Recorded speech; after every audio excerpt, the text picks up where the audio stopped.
Hello everybody, I'm Raphael Perry and it's time for some more Scarlet Hollow, and there's a reason for that tonight. Okay, so I've got some good news and some bad news. The bad news is that I've injured my hand within the last sort of half an hour to 3/4 of an hour, actually maybe a bit more than an hour now at this point, because I took a bit of a break. It did bleed. I think it's probably stopped bleeding at this point, but I'm leaving the plaster on anyway. A little earlier, I was walking into this room, and I had to walk between the middle worktop and the old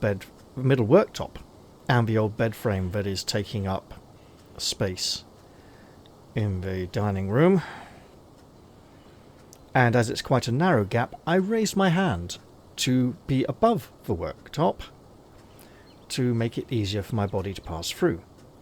And unfortunately, my hand encountered, rather painfully, the extremely sharp corner of the old metal panel from the side of an older computer that was lying flat-ish and sticking out further than it normally does. And it gouged me right between two of my fingers. Well, not quite. It was almost right between two of my fingers, but it was in one of the fingers right up by the joint, very near the webbing between the two fingers. And it would have been the ring finger if it was on the other hand. And since it's on my mouse clicking hand, I decided I did still want to record something tonight, but I've taken a bit of a break and it still hurts, to be honest, over an hour later. And and that's with painkillers as well. Joy. Yeah. I mean, it wasn't flowing blood, but it was enough to suck it to try and stop at least twice and it not working. So yeah. I decided that while I did want to record something, I wanted to avoid anything that required a great degree of manual dexterity or timing. Now the good news is that it didn't take me very long at all to think of something I've been playing recently that didn't require quick real-time reactions or needing to click extremely accurately all over the screen in lots of little places. And it was this. I wasn't planning on recording this tonight, I was going to leave it a few more nights, but hey, here we go. So, we are looking for Stella, and I have a theory about Stella, which may not be related to her disappearance. After we looked around in Stella's house, it would seem that there were some hints that she is into the ladies.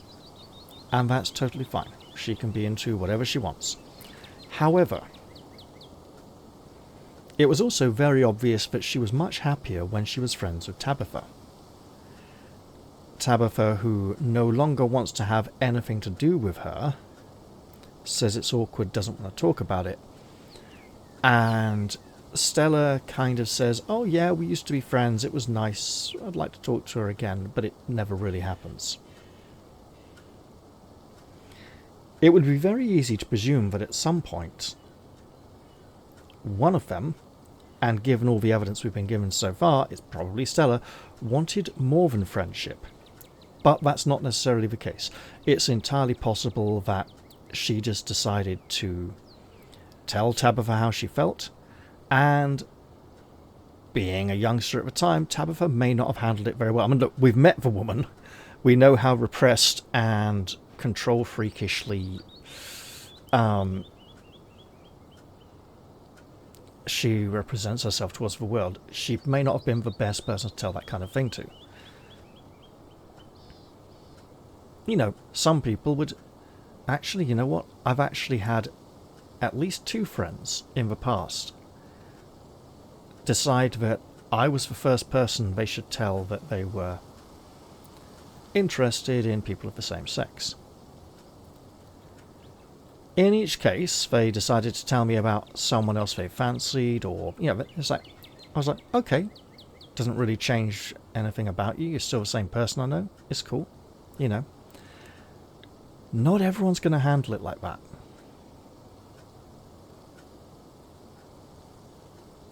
And we have a good idea what kind of person Tabitha is, and she probably may not have reacted very well to that, especially if it was directed at her more intensely. She might not have liked that, and they might not talk to each other very much ever since. I'm getting this out there now, just in case it comes up in the future, so I can say I told you so. And if something extremely different comes up in the future, I can say, oh, what an idiot I was for thinking that. Because it was sort of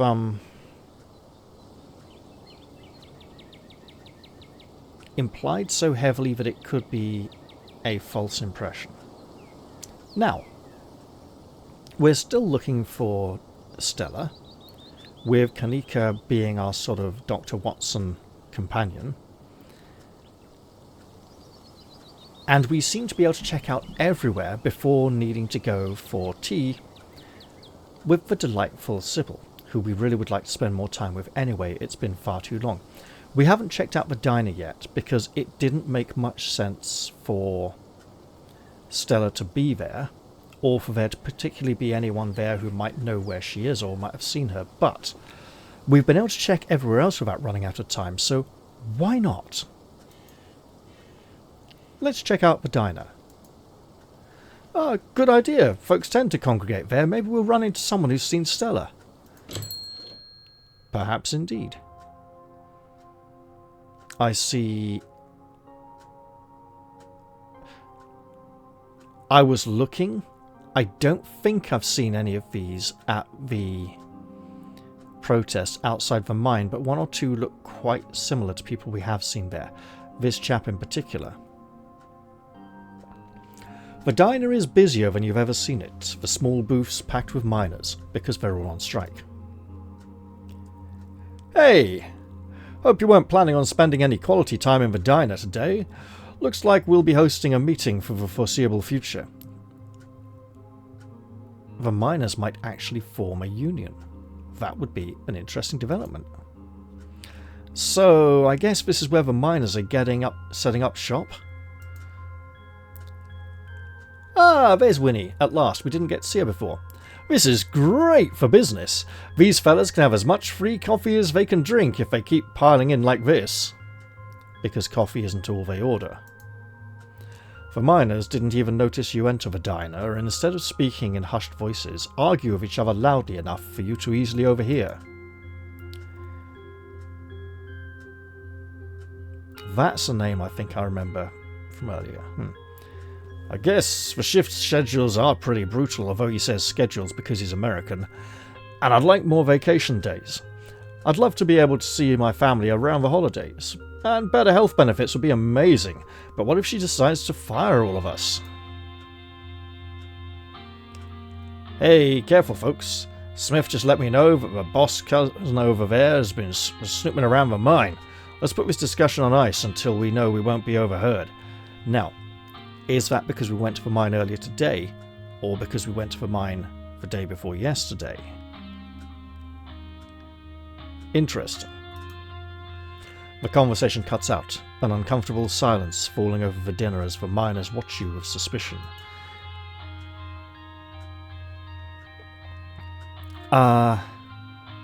We could talk about the strike. We could talk about Harrison's situation, where he's a bit concerned about losing his job. Have any of you seen Stella? She's missing. I'm not expecting him to be overly cooperative at the moment. The YouTuber? Nah, we ain't seen her. As you can see, we got a lot going on today. We'd appreciate it if you didn't butt in. Oh, she's Harrison, right. Harrison's voice drops to a barely audible mumble. Yeah, she seems uncomfortable about us being told not to butt in, but I hope she's okay. She hasn't been around, but I'll let you know if I hear anything. Oh no, he looks a little more concerned, actually. She hasn't been around, but I'll let you know if I hear anything. Cool, thanks.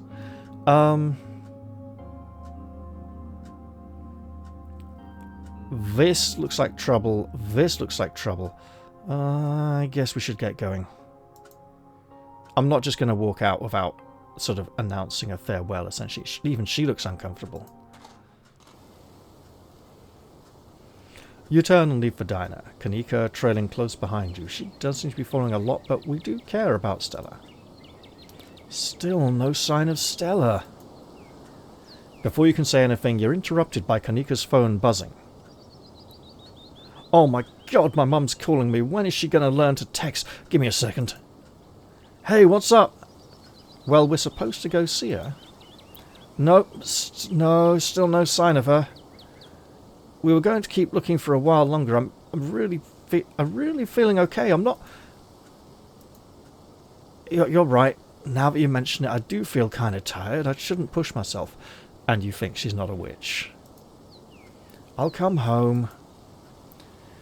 She has a point. I'm not feeling well right now. I've got to get back to the general store. Maybe some tea could help. Is she drugging people? Is this like Isolde in Skyrim? This really crept up on me. I was doing fine until she rang you. Kanika starts to sway, losing balance in her legs. I must have been running on adrenaline. She stumbles, bumping into you before regaining her balance. Sorry, I think I just need some help getting home. I'll have some tea and maybe lie down, and then we can get back to looking for Stella. I was wanting to go there anyway. She appears to be blushing. She might not be as tired as she's letting on. Kanika leans on your shoulder for support, and you help her walk back to the general store. Thanks, and sorry. This is embarrassing. The bells of the general store chime welcomingly as you bring Kanika inside. Oh dear, Kanika, you poor thing. This is why you were supposed to stay in bed today. If you keep running around like this, it's going to take you so much longer to recover. I can see how some people might see Sybil as almost controlling. But if so, why does she let the young lad have so much freedom? Probably because he's useless and can't do very much yet. He hasn't got the motivation, the will to... It's also worth noting that what he's wearing looks very similar to the miners' jackets. Although he doesn't work at the mine. Maybe it's a local fashion thing that's kind of similar. The general store still sells authentic rocks. Thank you so much for getting her home, and I hope you're feeling better after last night's fiasco. Hi, Mom. Go on, get up to bed. I'll be up in a minute with more tea. And Sarah, once she's all situated, I believe I owe you a chat. You certainly do, milady. Sorry for taking so long to get here. Hopefully, we'll be able to start making sense of your visions. Wait, if you're talking mystery-related stuff, I should be there. Sweetie, you've done enough today, and you never like when I do tea readings anyway. I'm sure Sarah can catch you up once you're feeling better. I think she's going to say good now she's out of the way, once she's gone.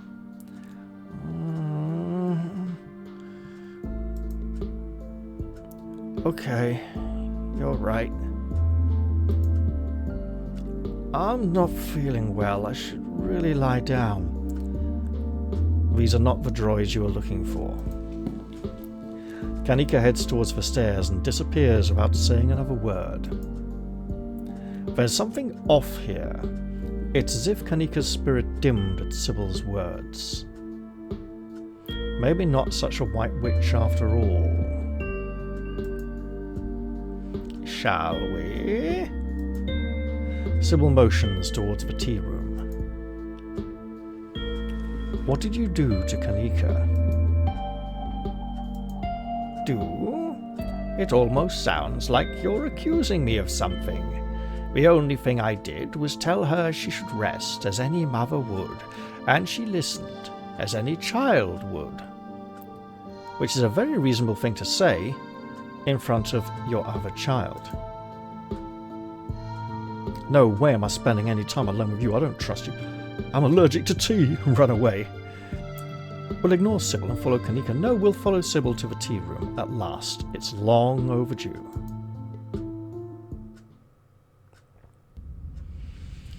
She, out of all the people we've met in town, except for maybe the doctor, has the best understanding of what's going on. And hopefully will be helpful. Please have a seat. I'll bring you a fresh cup. Aren't you going to take some up to Kanika first before we do this? I don't mind. I'll sit here and wait. Maybe, snoop around the place a bit. Maybe not. You take a seat at the small table at the edge of the room. It's dark here. Only a sliver of sunlight able to filter through the heavy curtains, supplemented by the bright grow lights over the plant in the corner. What's a grow light? I presume this. It's castor bean, an incredibly toxic plant and strange for a tea maker to keep around in her workspace. Probably for a very good reason. So I'm going to get a screenshot of this. That's quite nice and wholesome. First screenshot I've taken of the game so far. Sybil joins you at the table and places a cup in front of you. It smells light and citrusy with an undercurrent of decaying earth. This is a special blend. It should help clarify some of the visions you've been getting. I'll be able to do a reading once you're done. Until then, how about we just chat? Some of the plants in here are toxic. They seem like odd things to keep in a tea room. Some of the plants in here are toxic. Castor bean and the oleander in the corner behind me. They can produce ricin and rat poison, respectively. It just seems like strange plants for a person who makes presumably edible teas to have lying around in the open. Aren't you sharp? I'm an appreciator of plants, regardless of whether they can be used in tea. Oleander's blooms are beautiful, and castor bean has such massive leaves. You have to admit, it makes for an impressive plant. And they're both perfectly harmless, so long as no one goes munching them. I keep these separate from the garden out back for just that reason, so no one confuses them for something edible.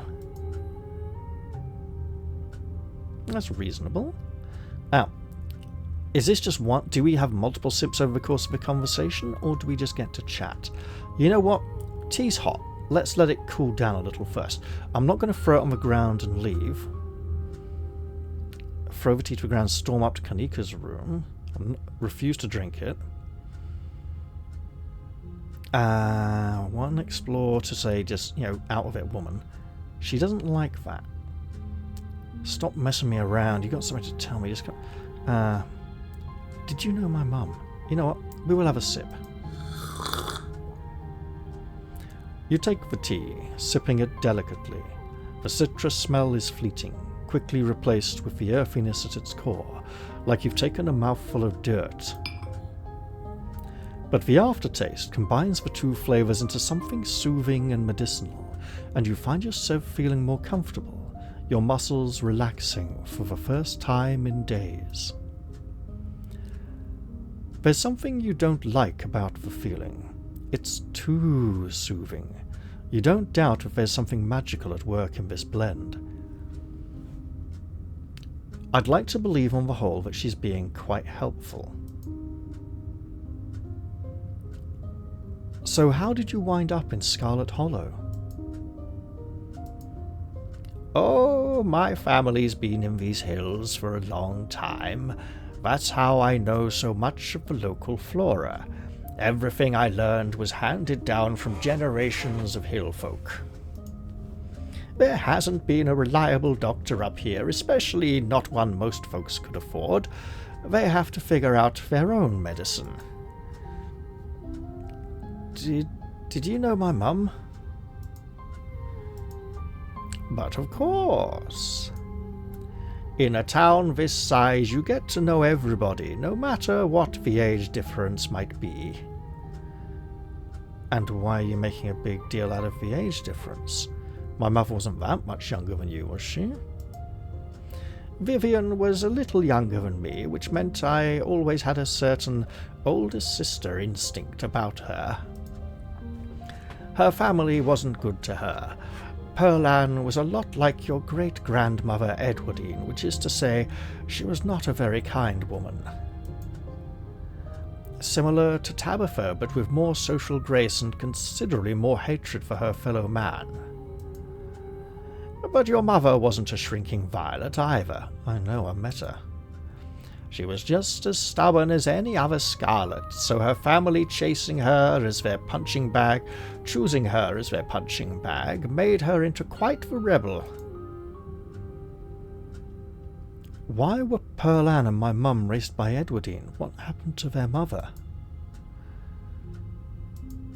Their entry into this world was violent, I'm afraid. Their mother was young. Too young to be pregnant, especially with twins. Oh, that's unfortunate. She didn't survive the labor. What do you know about my grandma? I feel like I know a lot about the women in my family, but what about the men? Did they even exist? Sure, we'll ask about that. I suppose they just haven't been very noteworthy since Edwardine took over the mines.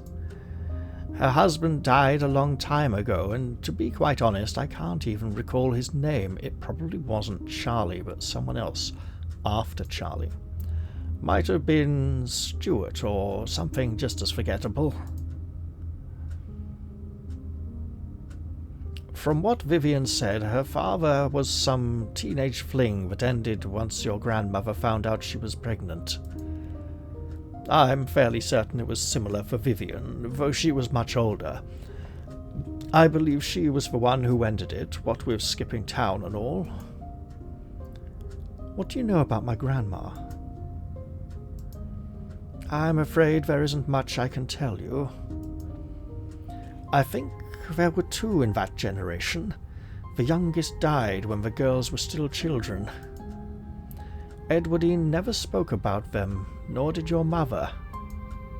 Quite a matriarchal family. What happened when my mum found out she was pregnant? She came to me for advice. She was distraught. It was like she'd been handed a death sentence. Maybe it was fear from what had happened to her own mother. Maybe it was something else. But she seemed convinced she was in danger. Tabitha had already been born by then, of course, but she was born in wedlock, so I assumed your mother's worries were something to do with religion. Though the Scarlets weren't particularly religious, as far as I knew. But the way Vivian was that night, she came to me, it stuck in my mind. It's always had me wondering what it was about your family that made her panic so much at the thought of having a baby. And what's with all the mystery and ritual? If you have something to tell me, just come out and say it. She might not like this. She seems to be taking it well. That looks like a pretty good response. I'll need your tea leaves first. I have the pieces of the puzzle, but the tea leaves should help to give me the full picture. We'll finish the tea. You close your eyes and take another sip, and then another. It's delightful. Why am I thinking of the witch in the silver chair all of a sudden? Malagataram, isn't it? The tea is gone before you know it. The small cup empties save for what's left of rehydrated leaves coating the bottom, which she will now examine. Oh, good. Glad you found the tea palatable enough to drink. It should do you some good. It's one of my more medicinal blends. And why do you think I needed a more medicinal blend? Now, on to business. There's a much more serious expression on her face. Sybil takes the cup from you, staring thoughtfully down at the sludge. Oh dear, this doesn't bode well. You've got just about every warning that can fit in the bottom of a cup. Cross, kettle, hourglass. All of these mean death, misery, difficulty, and the hourglass ties it all together with definite urgency. Probably Stella. It's fair to assume that this all has to do with whatever brought the ditchlings. Something is coming, and whether any of us can stop it, I'm not sure. But we may, at the very least, be able to figure out what it is. And there's a central figure here. A cat. An enemy lurking in plain sight. I think I know what you're getting at.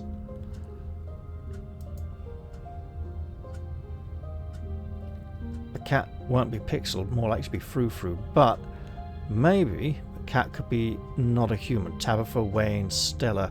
Stella's a dog person, we've made that very clear. The cat could be Kanika, cat could be anyone. Let me see. I'd like to see myself. I'm sure it wouldn't make much sense to most people. It'll probably just look like a confusing mess of old leaves, but you're free to take a look. She knows I'm talented. You take the cup, staring down into it. It's just leaves. There's no pattern. Nothing swimming together in the dregs of your tea to give you any warnings or premonitions. Interesting. Not that we necessarily are talented at reading tea leaves, but why is she saying this? After a long moment, Sybil takes the cup back from you. I hope that settled your curiosity. Don't worry if you couldn't make sense of it. It takes years to learn this sort of thing, even for someone with your propensities. Yeah, we should talk about that. She winks conspiratorially.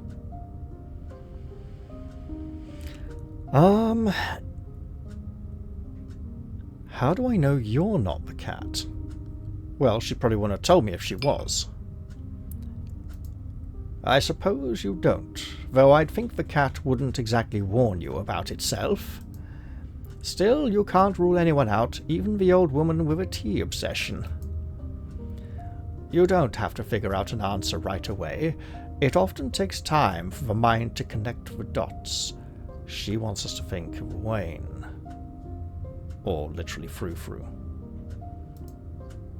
Just be on guard and keep vigilant that someone close to you isn't to be trusted. Yeah, but that kind of warning just makes us paranoid about everyone, and that's not great when it comes to trust. We know from the ditchlings that something terrible is coming your way, and it's likely that it's connected to some hidden enemy. Well, let's be completely honest here. Tabitha isn't a hidden foe. She's right there in plain sight.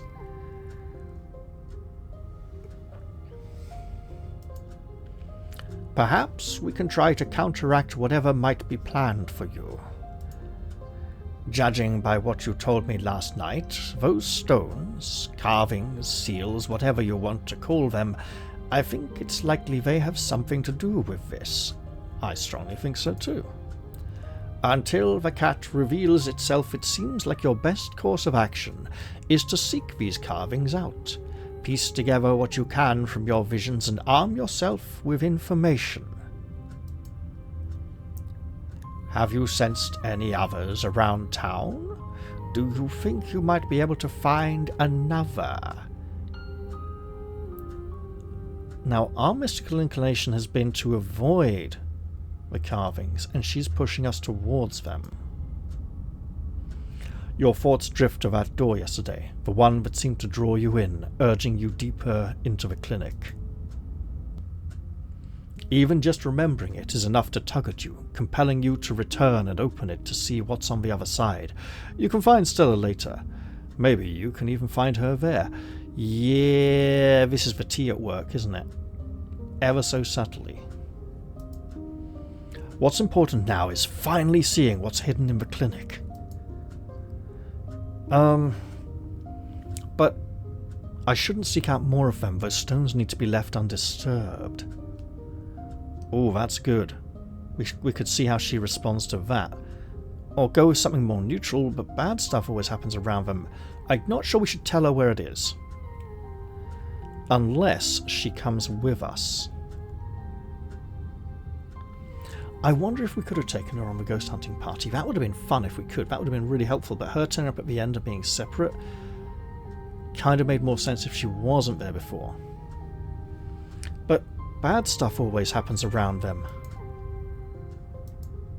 What happens around these stones might not be anywhere close to what could happen if we let the danger encroaching on both you and this town act unopposed. The ditchlings are multiplying every day. This is all going to come to a head, and it may just be a question of how prepared you are when it comes. Learning whatever you can could save your life, even if you're faced with more ghosts or ghouls along the way. I think that's all the help I can offer. Really? I hope this conversation has been illuminating, even if it just brought up more questions than giving any clear answers.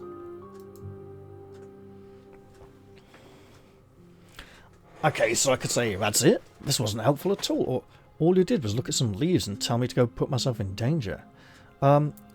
Thanks. I'll let you know if I find anything. Glad to hear it. I hope it all goes well, and I wish you luck. Hopefully you won't need it. I might not want to go up there alone. And after upsetting the doctor yesterday, she probably won't let me in the building. Thank you again for humouring an old lady and stopping by for a chat. With a small grunt of effort, Sybil gets up from the table and you're escorted back to the door. I think this is probably the father of her children. He's even in the picture with them here, so... She even looks grumpy there. And remember, be careful who you put your trust in. According to your tea, the cat is getting ready to pounce, and merely being ready for it might not be enough. Sybil closes the door to the tea room, the bells of its door strangely flat in the stale air of the nearly empty general store. Let's talk to Miles before we go check in on Kanika. Is your mum a witch? He'll be like, I don't know. I don't care. Ghosts are real, just what you should know. So, Kanika has a cold, huh? No, we'll go.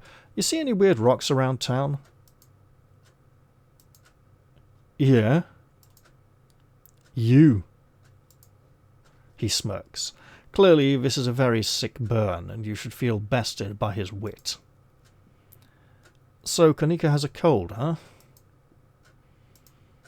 That's what she says. She's just trying to get out of work again, like I didn't have anything better to do all week while she sits in her room watching anime. Says the guy in Goku pants, whatever those are. Well, yeah, that got a look from him. Everybody knows Dragon Ball is good anime. She watches the trashy shit. I'm sorry, that's an oxymoron. There's no such good thing as good anime. It's all evil manga poo and should be burned in the very deepest pits of hell, you dickhead. We'll go check in on Kanika.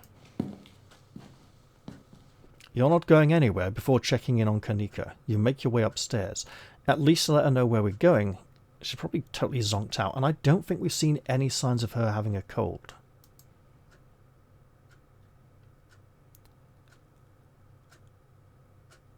There's a lot of spooky stickers on her door. You knock on Kanika's door. Mom, I don't really need any more tea. I think I'm just going to lie down for a while. I'm not your mum.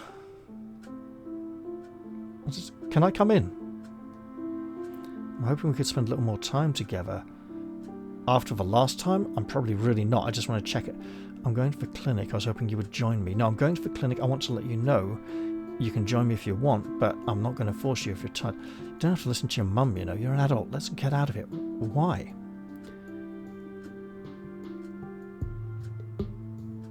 She was up very late last night. Had horrific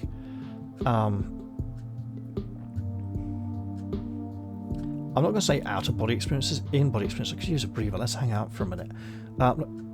Can I come in? Oh, hey. Yeah. Just let me just straighten up. Was she getting undressed for bed? Okay. You hear frantic crumpling and clinking and shuffling as she tidies her room. This would be the not wanting to let anyone see the normal state of her room thing that came up in the conversation earlier.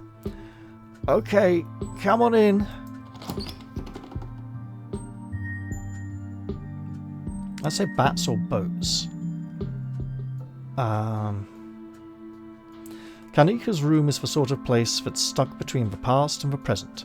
Faded stickers from her childhood line her bookshelf, and boxes of packed belongings sit in the corners of her room. She really wants to leave. I'm not sure she wants to leave. I think she wanted to leave at some point. And she never really bothered to unpack after she got back here, so she can always tell herself she's ready to go anytime she wants. But never really does want to. At least by this point. What the hell is going on there? It's like there's a hole in the side of a woman's head with her brain visible through it or something. Is that supposed to be a giant eye? Or a magnifying glass? It looks very wrong. Some kind of deranged mouth fang thing. It makes this... It's a butterfly. It made it look like some kind of monkey was hanging off there. I don't usually have people over. Don't judge me too harshly for the state of the place. Look, it's your place, man. You know, you just do your... Tip. Dialogue options marked romance will start a romantic arc with the character you're talking to and will lock you out of romantic arcs of other characters. Wasn't particularly planning on it. If she is so desperate to get out of here, I could, I suppose, say, look, why don't you come away with me? I'm leaving in a few days' time anyway. And just leave the family to suffer with no one to help them run the shop. You irresponsible, selfish little bitch. Let's just leave that. You don't have to be nervous about me seeing your room. There's no better way to get a sense of who someone really is. You're packing for something.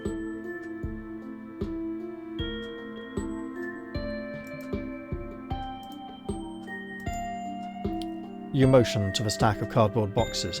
It could be things that arrived through the post that she just hasn't unpacked yet, but the fact she's got things written on the sides indicates some kind of sorting or organisation.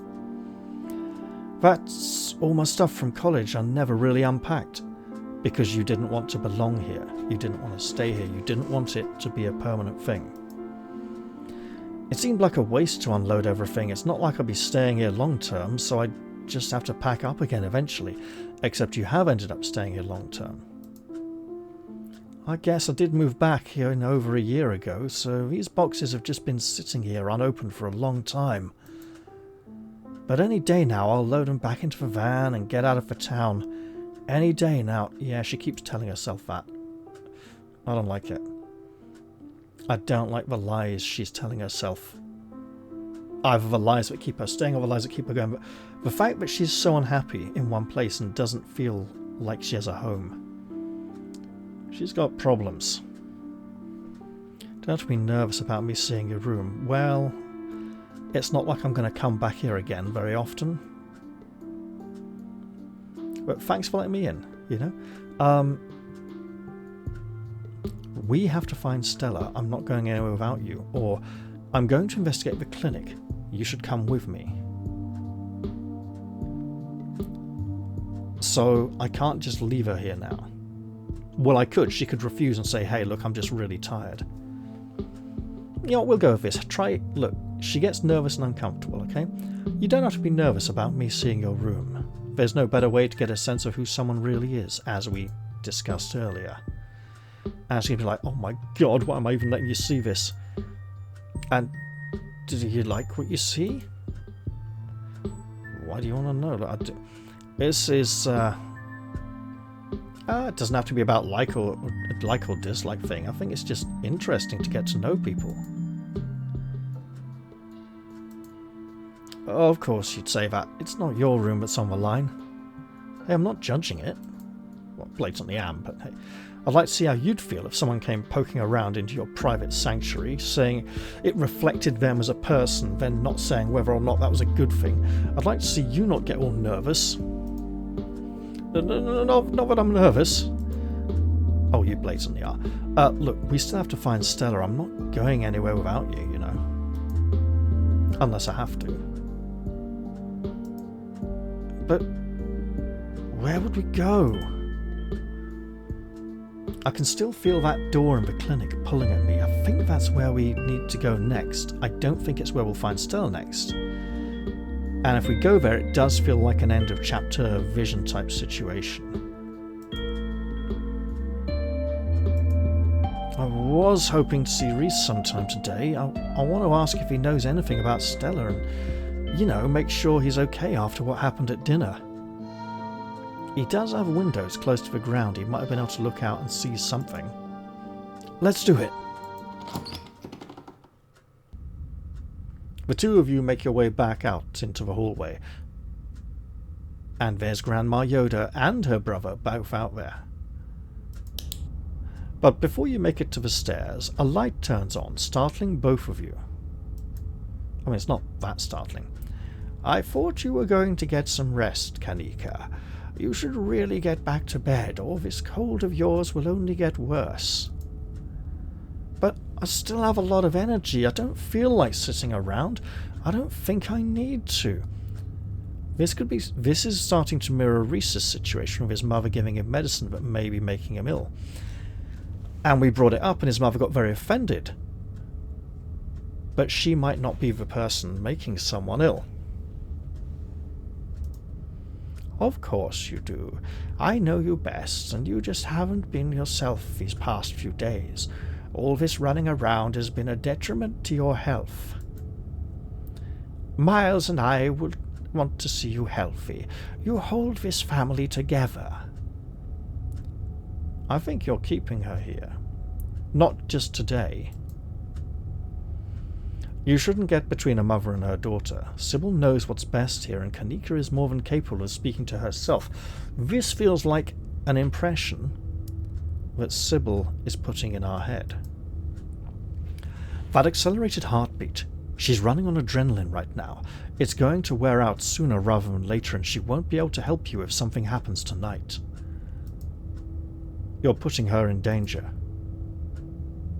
Those thoughts aren't yours. Clear your head.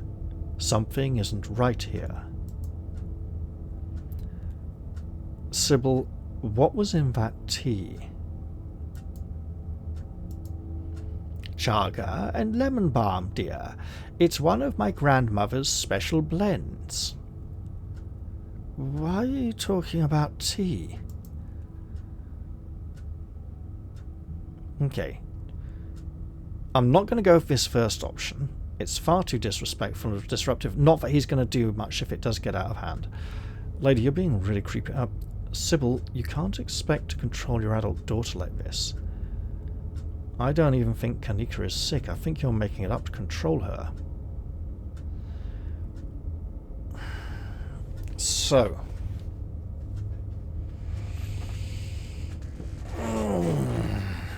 So what's the difference here? Sybil, you can't expect to control your adult daughter like this. Or, I don't think Kanika is sick. I think you're making it up to control her. This is more accusatory.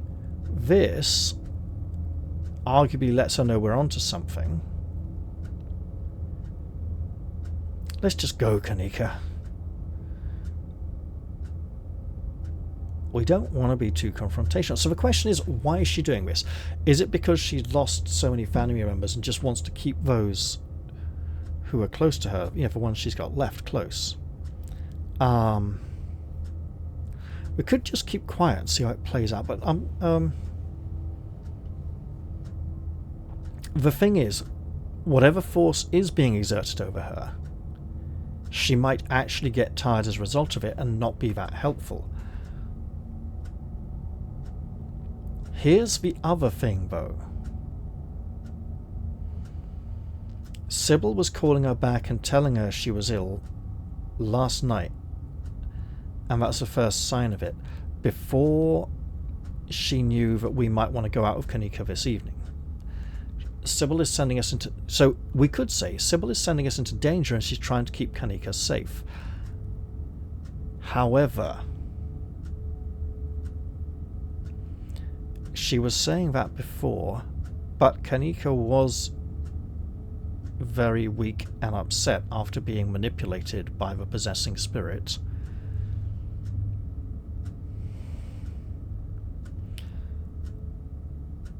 Control. This is also control, making it up. I'm not sure she's making it up. I think she might be making her sick. So, Sybil, you can't expect to control your adult daughter like this. Kanika sighs. No, my mum is right. I've been neglecting the general store and I let Miles run off the other day. That was so irresponsible of me. I'm glad she sees that.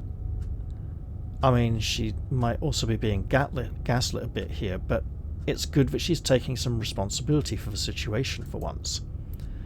That's all right, Kanika. He could have gotten hurt, but he didn't, and it seems like you learned a valuable lesson from the experience. Now let's get you to bed. You just need another day to recover, then you can get back to all this town mystery business. Sarah, you'll be fine without her until tomorrow. Will I now?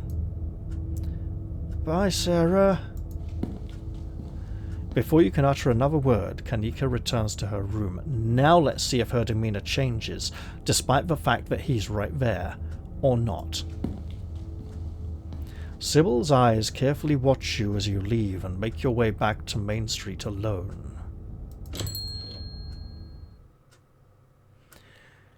You make your way up the familiar hill, past the rows of ragged houses that make up Scarlet Hollow's residential area.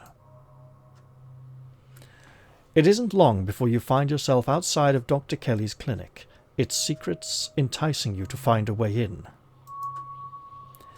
Even at the bottom of the hill, you can already feel the presence, and we can blatantly see 1, 2, 3, 4, 5, 6, 7 ditchlings, unless that's Wayne's head poking up over the rise of the hill.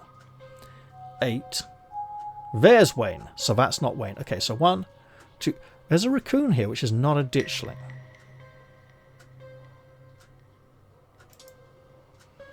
It's like a magnet has been fixed to your ribcage, gently tugging you forward, guiding you towards whatever emits this compulsive frequency. Just go in through the clinic door. No one will see you. Or knock on Reese's basement windows. Not with all those ditchlings around the window. We'll go through the clinic door. If it's locked, we knock and say to the doctor, hey, have you seen Stella? She's gone missing and I'm kind of worried and looking for her. You found at times that you haven't wished to be seen. You found at times that if you haven't wished to be seen, there's been nothing stopping you from remaining hidden. Graveyards, abandoned buildings, old tunnels. You've been in all sorts of strange and unusual places without incident, and for some reason tonight Dr. Kelly's clinic feels no different. Why tonight, of all nights? And Wayne is there just like he was at the church. I think Wayne hangs out around the carvings, which means there'll be one at the mine. You haphazardly make your way up the old wooden stairs to the clinic's wraparound porch, taking steps in strange patterns. To an outside observer, you might appear to be drunk, but there's an unconscious method to your conscious madness, though even you would be hard-pressed to describe it. But there's no creak or moan of ancient wood, so you make your way to the door. Silence. So, steps creak in the middle. If you step on the extreme edges of the steps, you're much less likely to make a noise. This does mean walking a bit like a frog with your feet far apart, but it's remarkably effective. What I learned from the Usborne Book of Detectives or Usborne Book of Spies when I was like 14 or 15 years old. Tried it in real life, remarkably effective. You push the door open slowly and slip in. Why is the door open and unlocked? You can see the doc at a desk in some room down the hall. She hasn't noticed you. You shut the door silently, watching her closely. You're in the clinic, free to explore as you please. What do the stairs got?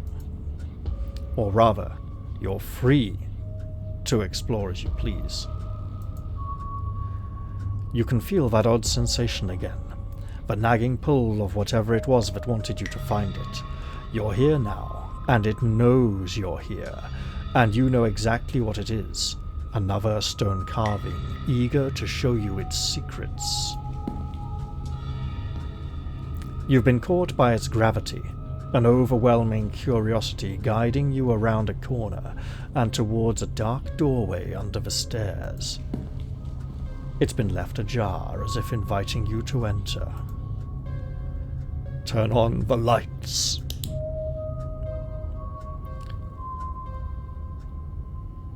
What is he doing lying in here in the dark?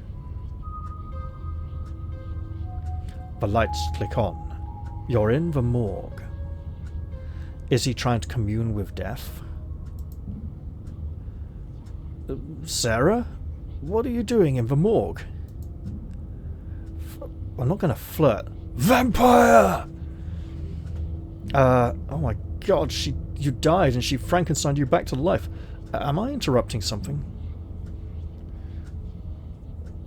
Okay, I have to ask, are you human? She killed you! What are you doing? What are you doing in the morgue? He's like, I live here, dummy. We might not... This is not... None of these are explore options. We might not get this again.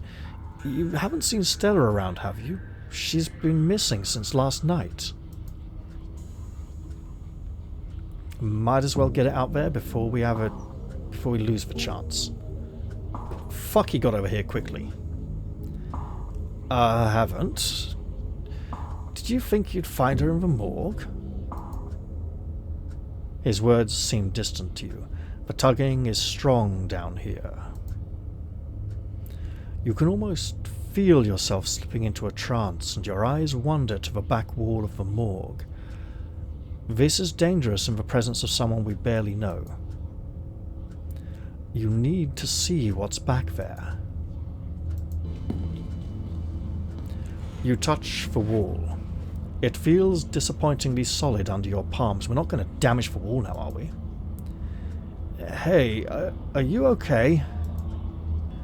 You feel Reese's hand gently shake your shoulder, and for a moment, the thing on the other side of the blank white wall loosens its pull on you. You kind of looked possessed for a second there. You good? We need to make him understand. Do we now? Use your words. Don't let this further consume you. Be present in the moment. Yeah, don't get emotional, don't get carried away. You inhale deeply and take in your surroundings. You can't help but notice that one of the body storage drawers is labelled Pearl Scarlet.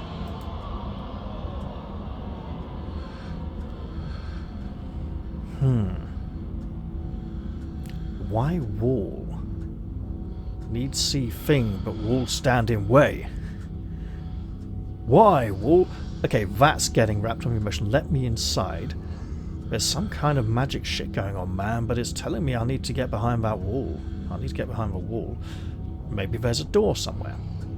There's a stone carving on the other side of that wall, and I need to see it. This is an explore, but he's likely to react to us opening it up and looking in. The mines had a stone carving the other night, as did Oscar's house yesterday.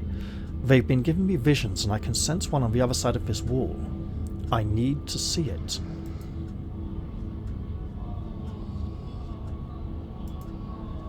Reese glances back at the wall. You're really serious, aren't you? This is probably a bad idea, but if you really need to get in there, I'm pretty sure there's an emergency axe somewhere upstairs. I just need to get the doc out of our hair. Should take her 2 seconds. If he then comes back in with the axe, I hope he's friendly. Get the doc out of our hair. Yes, please. Axe now. Thanks for understanding. He's being very understanding. Yes, I will destroy the wall. Sounds good. Lead the way. Where are you going to send her? Yeah, if I say I'm sick and need something, she'll drop whatever she's doing and do it for me. Surefire way to get her out of the house. What, to go get supplies? And most of the time it's true anyway. How'd you learn that little trick? Maybe she's not the one making him sick. Maybe he's the one making himself sick, so she spends more time with him. Because whatever's going on here is probably affecting these two. Use what you go to get what you need. No. Use what you got to get what you need. No shame about that. Doesn't that make her worry about you even more?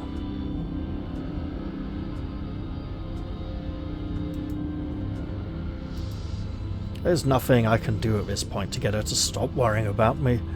Might as well use it to my advantage when I can. Thanks for understanding. He does seem very understanding. What if he's got Stella here? Don't mention it. If there's anything I can do to actually be useful, I'm happy to help. Oh, so happy to help. Be right back. He strides past you, his long legs moving swiftly. He seems excited, his usual dour demeanour replaced with an uncharacteristic pep when faced with the prospect of sneaking around and tearing down walls.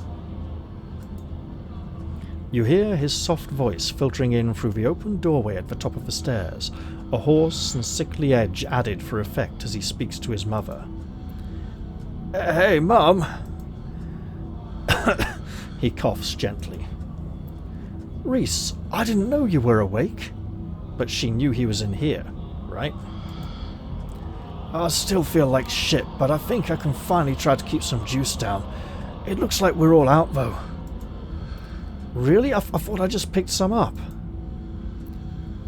I've got an errand to run on Main Street anyway. I'll go pick up some orange juice and some ginger ale, too.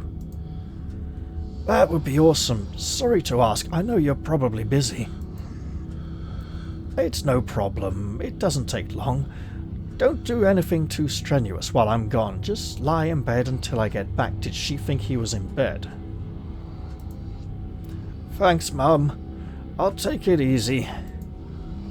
You hear her footsteps move down the hall, then the front door opening and closing. It worked! The theatric rasp has left his voice, excitement rising in its place. How's he going to explain the wall being demolished? Come on up! We don't have long until she's back. As you step out of the morgue, you relax. The extra space between you and the carving has weakened its hold on you, and with it, your desperation to claw your way through the wall and unveil it. There's definitely something wrong here, so we need to be careful. It's one of those emergency fire axes, so it should be pretty obvious wherever it is, though I'm not sure where she would be keeping it. You don't know? I'll show you around. Let's try the doc's office first. We're going to look for it. Shouldn't you have tried to identify it before sending her away? You make your way to the doorway of her now vacant office. I don't see an axe in here. He's right. A cursory glance reveals nothing but stacks of paper and cabinets of medical supplies. But something on the desk catches your eye. Some sort of records with your family's name on them. You're a fast reader. It shouldn't take you long to skim these. Reese stops in the doorway, turning to watch you leaf through the documents. Find something interesting? They're your family's death certificates. All of them. Does she keep them all together, or has she got them all out to look at them recently? Edwardine's death certificate. Edwardine Scarlet, born 9th of April 1913, died 12th of February 2003. Exactly 79 years old, almost 89. Yeah, aged 89. Cause of death, heart failure. Signed by her granddaughter, Pearl Scarlet. I wonder. Pretty normal. Almost made it to 90, died of a normal old person illness, but signed by her granddaughter. Enoch's death certificate. Born the 9th of September 1887, died 20th of August 1957, aged 69. Cause of death, fall from cliff. This one has a coroner's report attached. Organs sustained impact injuries, lacerations to the neck and body consistent with fall from great height. Whoa, an actual autopsy report. Looks ancient. Pearl Ann's death certificate. Cause of death, sleep apnea. Oh, that's nasty. Discovered by her daughter, Tabitha Chrysanthemum Scarlet. No autopsy performed. So, heart attacks can be faked as a cause of death. I can't remember how. Some detective novel or other, so probably unlikely to occur. Sleep apnea is when you stop breathing while you're sleeping, and it can be very dangerous. Most people don't have it. It could be a cause of death. What age was she again?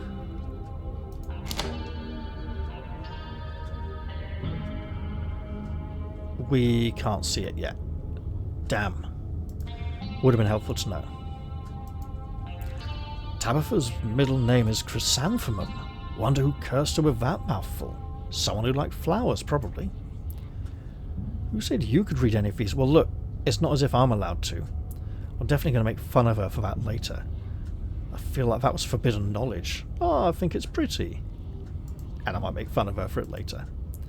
Other death certificates. You quickly flip through a few of the other Scarlets whose names aren't quite as familiar.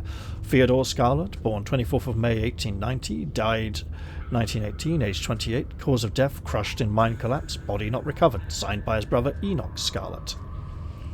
I feel like the Scarlet family have been murdering each other over the inheritance for generations now. Well, that's right, you had a great uncle who died in the collapse.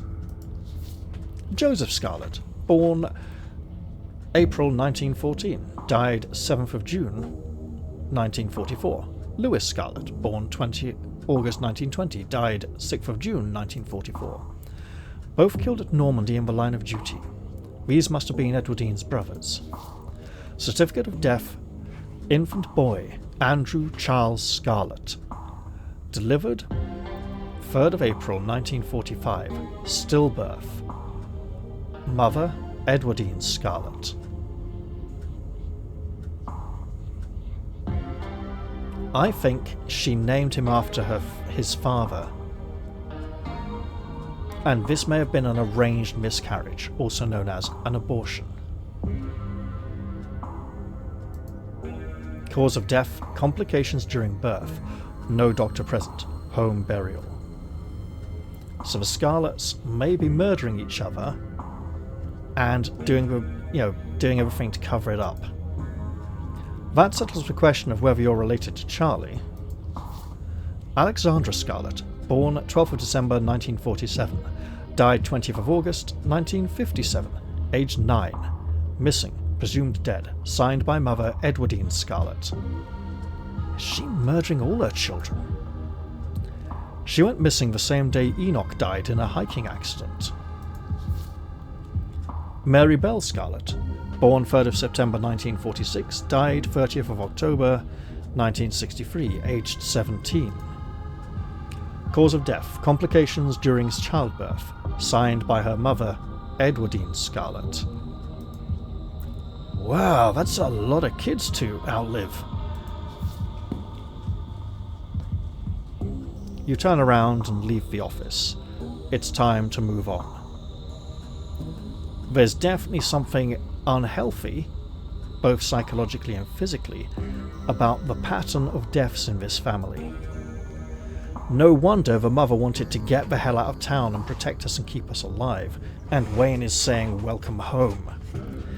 definitely starting to make Tabitha look like the cat here. If she thinks I might be after her inheritance, she might try and bump me off.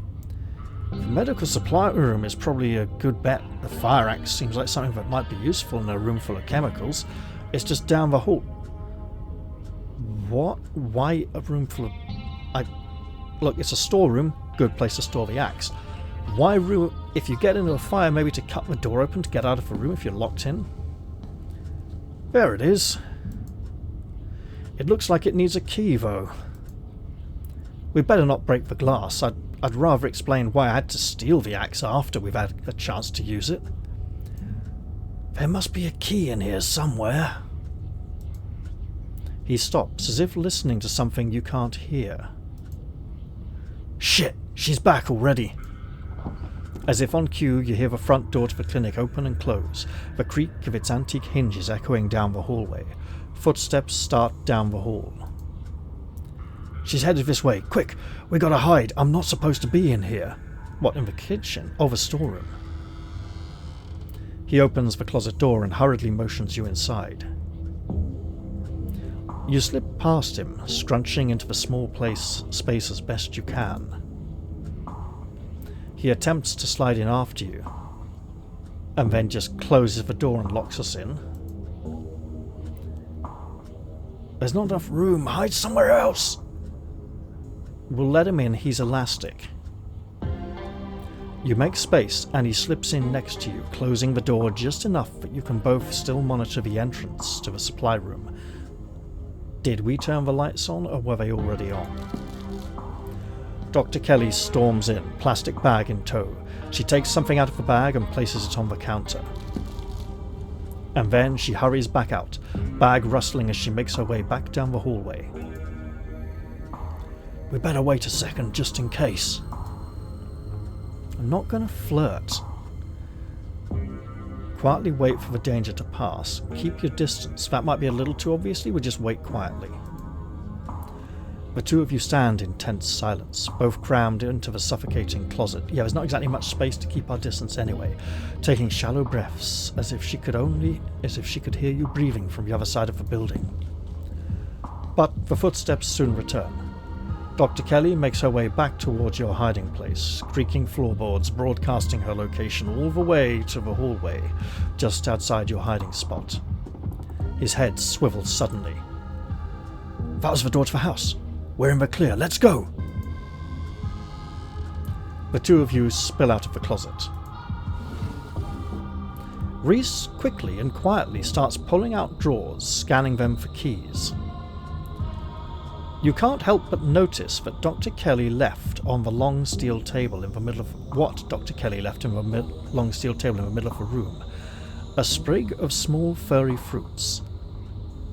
Castor beans. You've seen them elsewhere in town, but for the life of you can't remember where. Yes, I bloody well can. Why did your mum get castor beans? Yes! Found the keys! Ignoring me. He holds up a small ring of keys, each with a strip of coloured tape on the head. I think we may be onto something here. What's this about beans? Oh, those weird little fruit things. Reese unlocks the cabinet and offers you the fire axe. Here's your axe. And I don't know, I've never seen them before. I'm not allowed in the supply room. It's probably some kind of medicinal plant, right? She took out a chemistry set too. Though, come to think of it, yeah, she could blatantly be putting this in your medicine. She's not supposed to make medicine. She's not a pharmacist. This room is just storage for orders she gets from a pharmacist over in Brevard. Although he's American, so it's probably Brevard. Why would she bring something like that in here? Mate, I'm not sure I should tell you now. I've got to go see something and lose consciousness, and then maybe we can talk about this afterwards. This plant is not medicinal. It makes one of the deadliest poisons known to man. Castor beans make ricin, a deadly poison. She's poisoning you. This all but confirms it. The poison might be for something else. It might have a use in the preservation of dead bodies or something. Let him make his own conclusions. No, this plant is not medicinal. It makes one of the deadliest poisons known to man. But in that case, why is he still alive? But she's not using it for that, right? Why would she give people poison? Maybe she's confiscating it so nobody gets hurt. Do you know what she gives you for your supposed illness? I don't think she's making it for everyone, just you. I knew it! I knew she was poisoning you! Let him think. I'm the one holding the axe. If he gets angry and lashes out, I may need to fend him off, but I don't want to cause him an injury. You decide it's best to let Reese draw his own conclusions. I don't need to tell him, yet. I think I may need to tell someone else, like the authorities. Maybe she has some kind of information on it lying around here somewhere. That would be a good idea. She does seem to like to document things. But I need to go and look on the other side of the wall. That drawer over there is locked. If I were information on some mysterious alien-looking fruit, I'd probably be in a locked drawer, right? And he's got a big bunch of keys. Good thing I already have the keys. He unlocks the drawer, pulling out a notebook. This is about me. There's stuff in here from when I was like 12. It's some kind of diary or medical history or both, I guess. What the hell is this? Something about another episode? Guessing she's referring to one of my rough nights. Oh, here we go. There's some illustrations.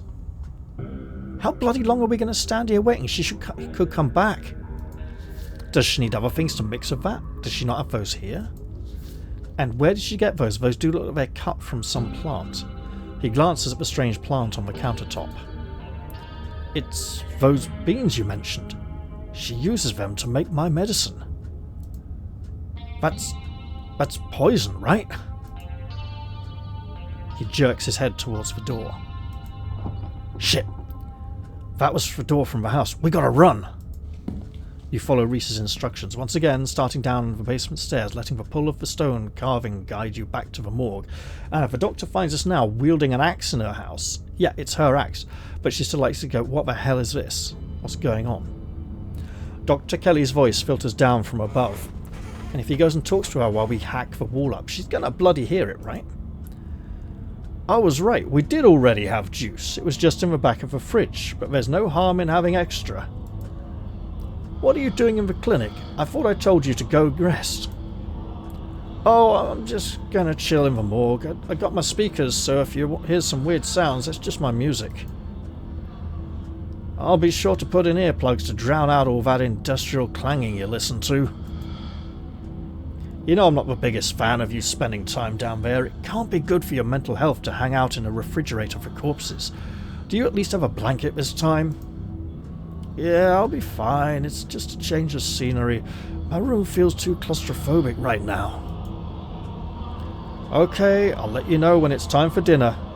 This is really messed up. Now, I'm going to go out on a limb here and presume she knows what that stuff is. And has a good idea what she's doing with it. Again, this could be a case of her attempting some unethical treatment. And poisons are often used in the creation of medicine to counteract other. It's like if people have cancer, right? The chemotherapy is poisonous. It's really bad for you, but it fights the cancer, and you just have to hope your body survives the chemotherapy. You know, it's nasty, horrible stuff. Sure, whatever you're able to do. You hear the door close and the sound of Reese descending the stairs to join you in the fluorescent lit room below. Hey. Wall now, yes? Whoa, whoa, whoa. Let's do this. May I make the first blow? You listen to music that sounds like a wall being broken down? Of course I do. I'm sad all the time. Glad my taste in music is finally coming in handy. It's exactly the cover we need. Stop asking questions. It's time to see what's on the other side of the wall. No, I will ask a question. I should warn you, something spooky might happen when we break down that wall. And he might not fully experience it. Reese smiles. What kind of smile? That looks a bit kind of half-hearted, like a, Good. Feel like I've been missing out lately. Wall. Now! Let's do this. I'd like to do the honours if you don't mind. Should we really let him have the axe? If we're holding the axe and we fall over, we might get hurt. But if he wields the axe, we won't have any control over it, and it could be dangerous to us. I've got some confused and angry feelings I'd like to express. Reese takes the axe from you and approaches the wall.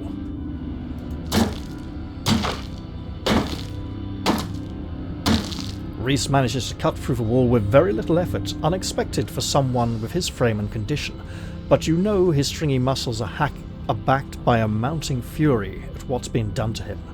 That goes a long way. How feeble and fragile is this wall? He staggers back from a massive hole in the wall and admires his work.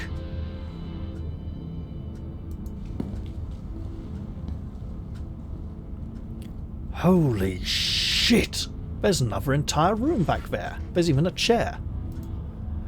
The splintered edge frames a dark passage, seemingly cut deep into the side of a cliff, cold seeping from a forgotten place into the already frigid morgue. Reese coughs as he takes a better look at what lies beyond the wound in the wall. I mean, it looks like a massive vagina, to be honest. If a vagina had teeth. Wooden teeth with splinters. There's a whole hallway back there. Thick, stale air leaks from the hall, filling the morgue with an earthy mildew smell, like the room is slowly filling with dirt. And with the stink of the grave-like room beyond comes an even stronger compulsion to get the fuck in there, probably. You step forward. Like an idiot with a death wish, and you climb into the hole. We might need that axe again. This is wild. I had no idea any of this was here. An entire hospital wing rotting away for decades behind some flimsy dry wall. It's a wheelchair. One of those old bar radiators. Why is this place hidden away?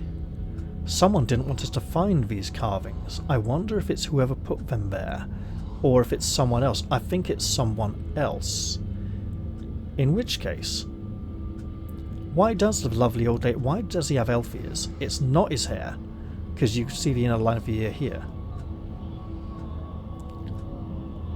Why does the lovely old lady want us to go digging up all these dangerous forgotten secrets? The thing we're looking for is just ahead. I'm probably going to pass out when we find this thing. Don't be too worried about me. I'll be fine. Yeah, let him know. He'll be like, it's fine, I pass out all the time, man. Thanks for the heads up. You step forward into the unknown. You don't bother to retrieve the axe. The final wall concealing the carving is rotten, water damage having eaten away at the wood over the course of unknowable years. The planks nearly reduced to sawdust, and the chorus is making me think of 2001: A Space Odyssey, oddly enough. You tear into it.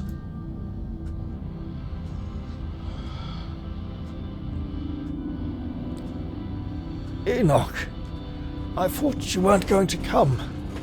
I'm worried you'd leave me here forever. They said there's nothing they can do. I'll never use my legs again. Enoch, what am I going to do? Calm down, Teddy. These doctors don't know what they're talking about. I've been doing my own research, and I've found us an alternative. We won't have to worry about anything from here on out, I promise. And then he clubs his fucking head in. I went to talk to the witch. A witch? But that's nonsense. My throat is so dry. I had a little drink before I started recording, but I better push through. It's alright, it's all sorted. We're taking you home today, and everything will be resolved by this time next week. Is the witch responsible for killing them all?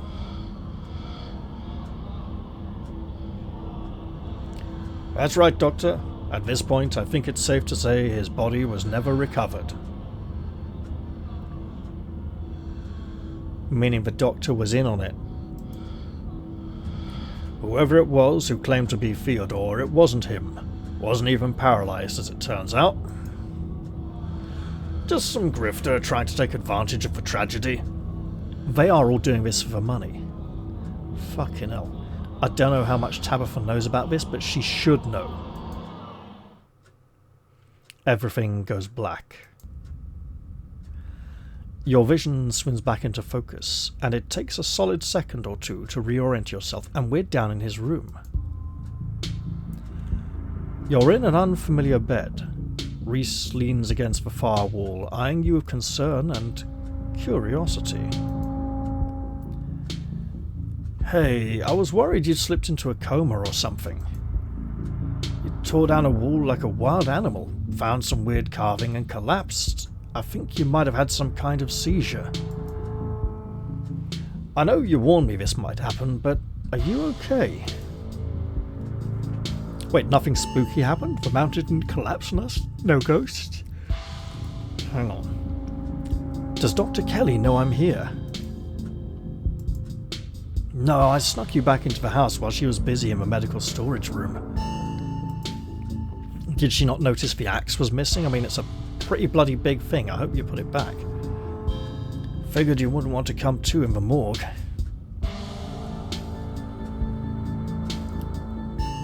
I had a vision. Like a hallucination. I have those sometimes too. Used to have them a lot as a teen.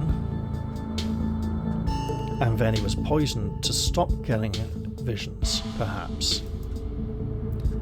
Always just weird little things, like my hands would look wrong, or my neck would seem too long, or the room would feel smaller. That often happens late at night if you haven't had enough sleep, and the room feels smaller but your body feels the same size, or everything feels smaller, including your body. It's weird, but it doesn't happen very often. At least one of those death records is murky. I don't think Teddy died in the mine collapse. My family has secrets, or I think the carvings are trying to warn me about something. My family has dark secrets. I think these are visions of things that actually happened. That's good because it doesn't tell him too many details. Whatever these visions are, they're making me very suspicious of my family, and we have been warned. These carvings are clearly drilled into some big gas pocket that keeps giving me seizures and hallucinations. No, we're not going with that. I think these are visions of things that actually happened. Whoa, I wonder if you'd see anything else if you went back in there. Probably not a good idea to try. Or if there are more around town. Maybe if you collect them all, you'll finally unravel whatever the big mystery is. Seems fun. Actually, fun is not what I'd call it. How did I get here? He'd be like, I carried you. I carried you. Literally what I said. You don't have the kind of muscle mass required for that.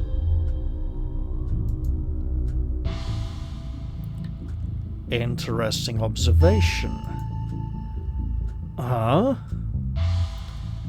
Who helped him? Could it be his mother? Could it be Stella? Or maybe he is freakishly strong and he's just hiding it.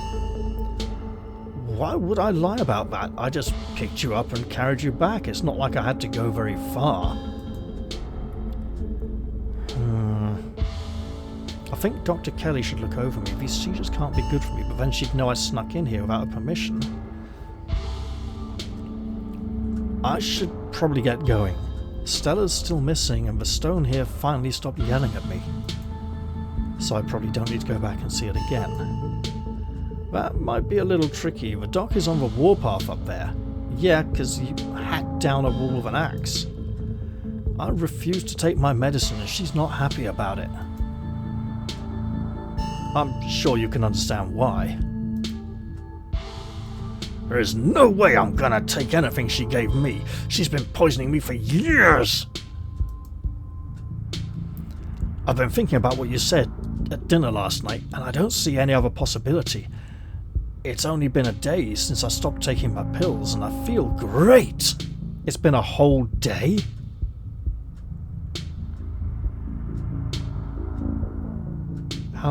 How long have we been in this bed? I went ahead and blocked my door so she can't get down here.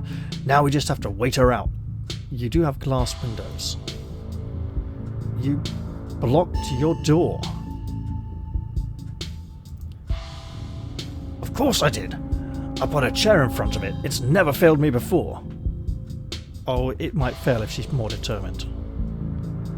We don't need her coming down here to finish me off, or whatever it is she might do now that I know what her treatment plan has been all these years. Did you tell her you know?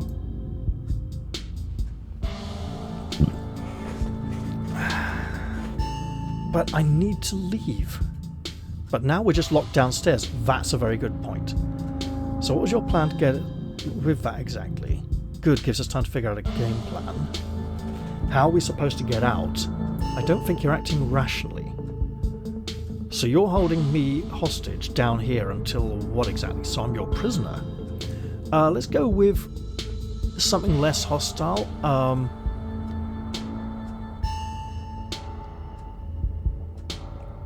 But now we're just locked downstairs. Maybe I was a little panicked when I found out what she'd been giving me, and she was upstairs talking through the door saying I should take my pills, and I just took what few precautions I could. It's not ideal, but at least it buys us time to figure out what to do. Well, we can't stay down here forever. We should treat her as a serious threat. This might sound strange, but I think she's gone to some desperate lengths in the past. There are these weird memories I have. I always assumed they were just dreams or hallucinations, but now I'm not so sure. I think she used tranquilizers on me. Other times that I've gotten too unruly for her. I don't know how much of these memories I can trust, but I'm starting to think I should believe my instincts when it comes to the length she's willing to go to keep me under her control. It seems there may be a theme with controlling parents in this story. Or, and this is the interesting thing, right? Maybe the whole thing with Sybil controlling Kanika earlier was to make me take this very seriously and believe his mother is controlling him too much. It's a similar situation that may be significantly different. We'll wait until she's asleep, then we can at least get out of the basement and we can figure out what to do from there. I don't get why your mum would poison you though. Yes, that is the weird thing. I don't know. But it's all in here. She never outright says that's what she's doing.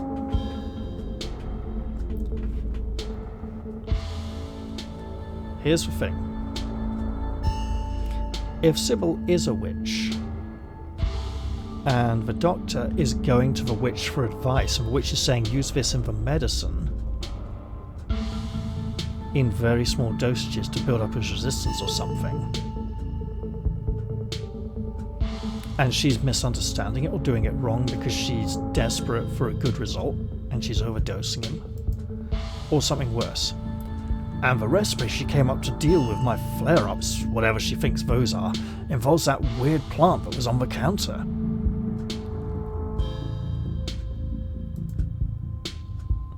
Those castor beans, you were right. And ricin poisoning makes up quite a few of my symptoms. Yeah, but is it being done to try and kill off something worse inside you?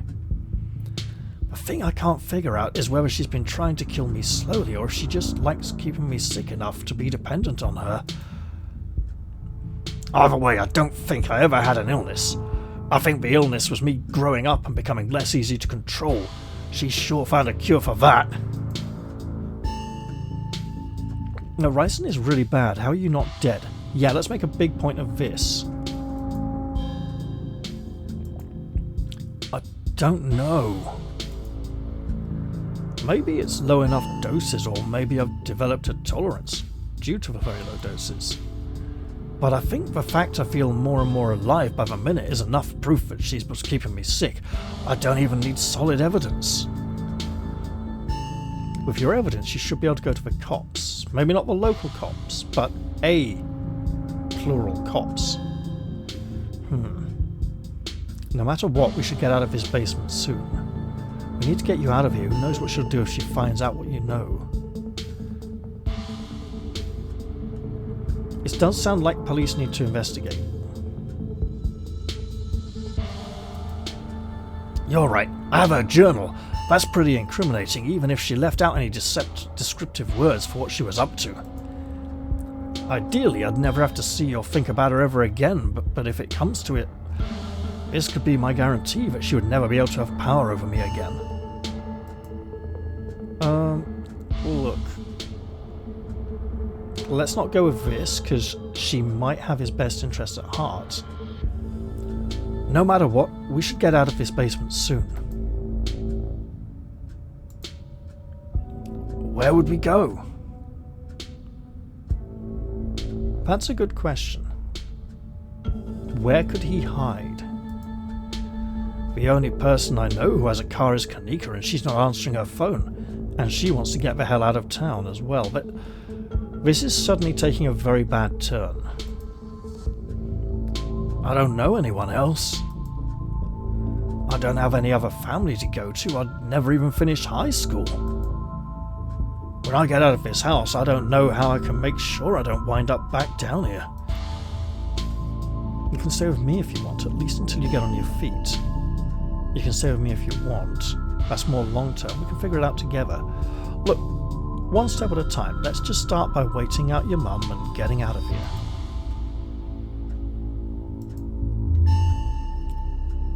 You shouldn't call her my mum. As far as I'm concerned, she's forfeited that title. I don't even think I should call her doctor. She's just some woman now. I'd be tempted to say I think he's overreacting, but he hasn't had that long to think about this, and it's, if true, quite a shocking revelation. I wonder if we hadn't accused her of making him ill, if this wouldn't have played out this way at all. If the game's actually framing the narrative based on the decisions I make. Can't wait for her to be in the rearview mirror for the rest of my life. Yeah, but you'd still think about her a lot afterwards. We'll see if we can wait her out. If she doesn't fall asleep by 10, we can figure something else out. These windows are supposedly shatterproof, which she always said was for burglars. Now I assume it was yet another way to keep me boxed in. But we can try and break them anyway. Well, maybe wait until she's gone to bed first. A distraction sounds like a good idea. As you can probably tell, I'm getting a little jittery. Maybe it's the lack of poison in my system, but for the first time in years, or the fact that my whole perception of reality has been turned on its head. Probably a combo. It would obviously take more than a day of ricin poisoning. More than a day for ricin poisoning to be out of his system. It doesn't feel awful, to be honest. I believe you owe me a showing of Shinochi Death Blood. He was interested earlier. Do whatever it is you do to kill time, preferably something that'll help me ignore my mounting anxiety. That's theoretically the same as that. I'm just chill with whatever, just go with the flow. You could always draw me. Well, yeah, but that's not necessarily the best idea right now. I believe you owe me a showing of Shinochi Deathblood. I believe I do. Reese gets for movie set up and joins you on the bed. Let me know if it gets too much for you. I'm not a great judge of how other people will react to the sort of things I watch, but I definitely don't want you to feel uncomfortable. I mean, you're pretty close, mate. This is a slow burn of a movie, but the dread it's managing to build is palpable in the room. Or maybe that's just how it feels down here all the time, what with the grisly paintings, lack of lighting, cinder block walls, and of course, the fact that the woman currently lurking upstairs has been poisoning her son since his teens. I've seen a couple of this director's other films, and they're all interesting, but this is probably the best introduction to his work.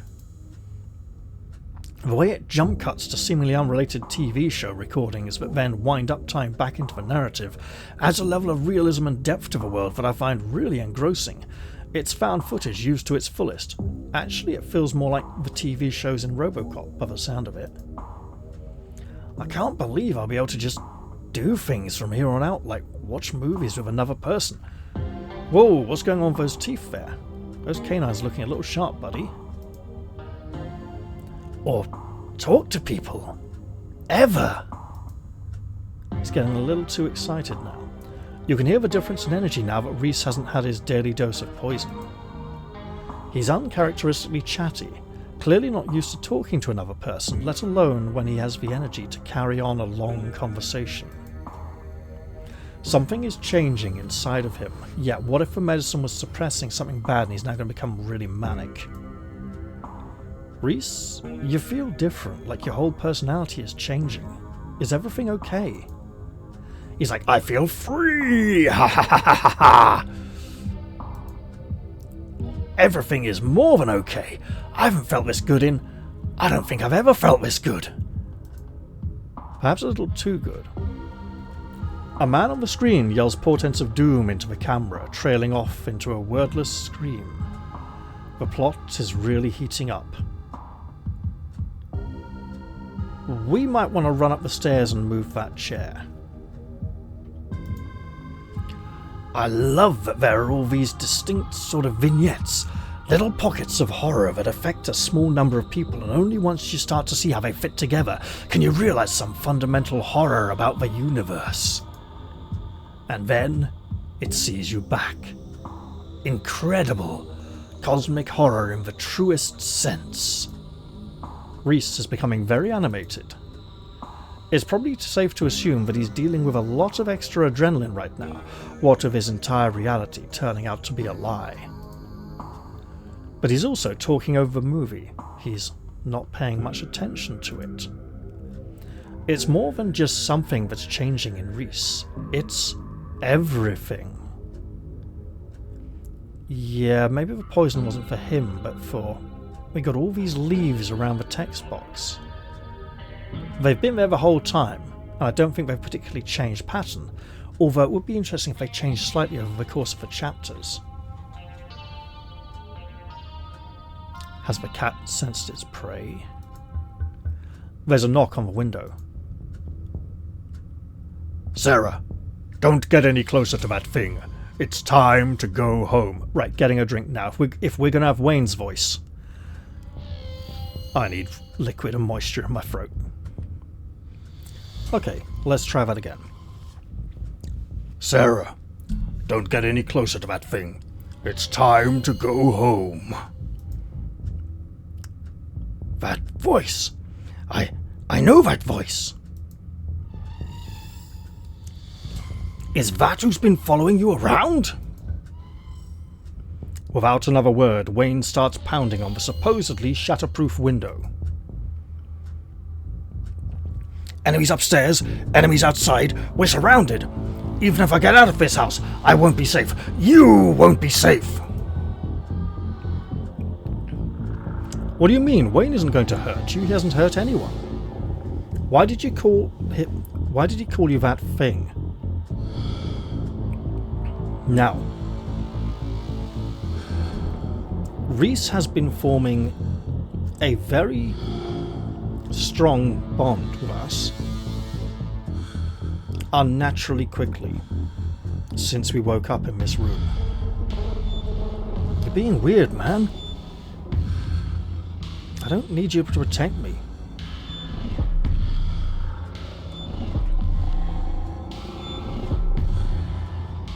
I think you might be overreacting. Okay. This is trying to calm him down, but the fact that we know Wayne's name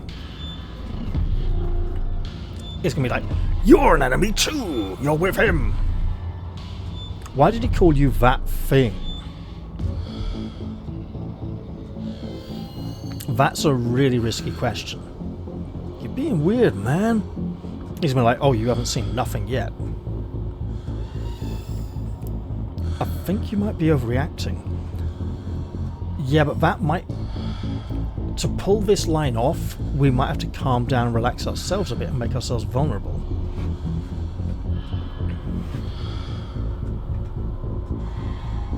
Oh, I think that should be really risky.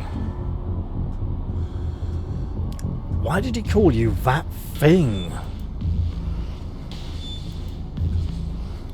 Because he's some kind of monster, and he wants me dead. Can't you feel that? The murderous intent is practically oozing out of him. But I'm not weak anymore. I can fight back. I don't have to cower in fear from the people who want to hurt me. He can experience Wayne's presence. I'd say Reese is mystically sensitive in the same way we are, but not exactly the same way. And he's now overreacting to all the stimulus that's flooding into him. I can protect both of us, Sarah! The window shatters. As Reese tears at his clothes, paint bubbles out from the canvases, his ghoulish figures peeling themselves out of their two-dimensional worlds, invading yours, crawling up the walls. He did say he felt like the monsters from the paintings would come back into his body a bit sometimes. Grab my hand. I'll pull you out. Leave us alone, says Reese, and he's got a fucking tail. In a surge of violence, the change that has been brewing inside Reese finally comes out. As it manifests, the broken basement window is sealed off. And Wayne along with it. We had no chance. Maybe we took a wrong dialogue choice? I'm not sure we had any really good options there. Okay. We run for the stairs or stay where we are. If we stay where we are... Look, he's fast, he's strong, he's dangerous. He might just beat us to it. If we stay where we are, do we really think he's going to stay calm and not hurt us? I think we run for the stairs. You've seen enough to know you need to leave. You run up the stairs. And he's probably right behind us. The door is blocked by a chair. Take the chair and throw it at him. And then it's blocked by something else too. Try to tear through them, run back downstairs. No, we try and tear our way through. It's only paint, in theory. You toss the chair out of the way and do your best to tear through the paintings covering the door. It reforms and regenerates too quickly for you to claw your way through. Defeated, you turn back to the basement. The remainder of Reese's paintings await their artist's command. It's okay. Stay right there. I can take care of this. Then she won't be able to hurt anyone anymore. I'll be right back. I wonder if we could burn the paint if it's like oil paintings, or if he goes, the window might be available for us to escape. Reese storms up the stairs, leaving you with his creations. Call Tabitha for her help. She did say to do that if we got into trouble. Try to warn Dr. Kelly. Really good idea. You're not sure who to help. Best to follow Reese and see how things play out. Try to leave. How's that different from following him up the stairs? We can sit and wait for him. Try to warn Dr. Kelly.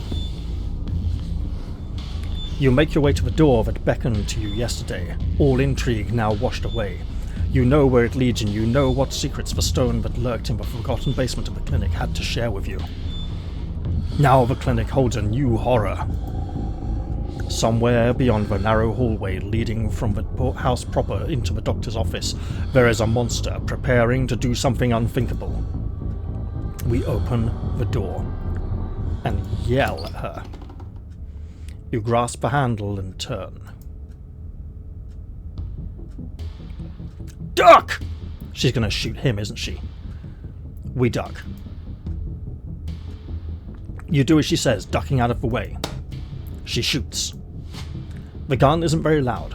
There's only a pop as the projectile leaves the barrel, whizzing through the air. You turn to see a dart embedded in Reese's chest.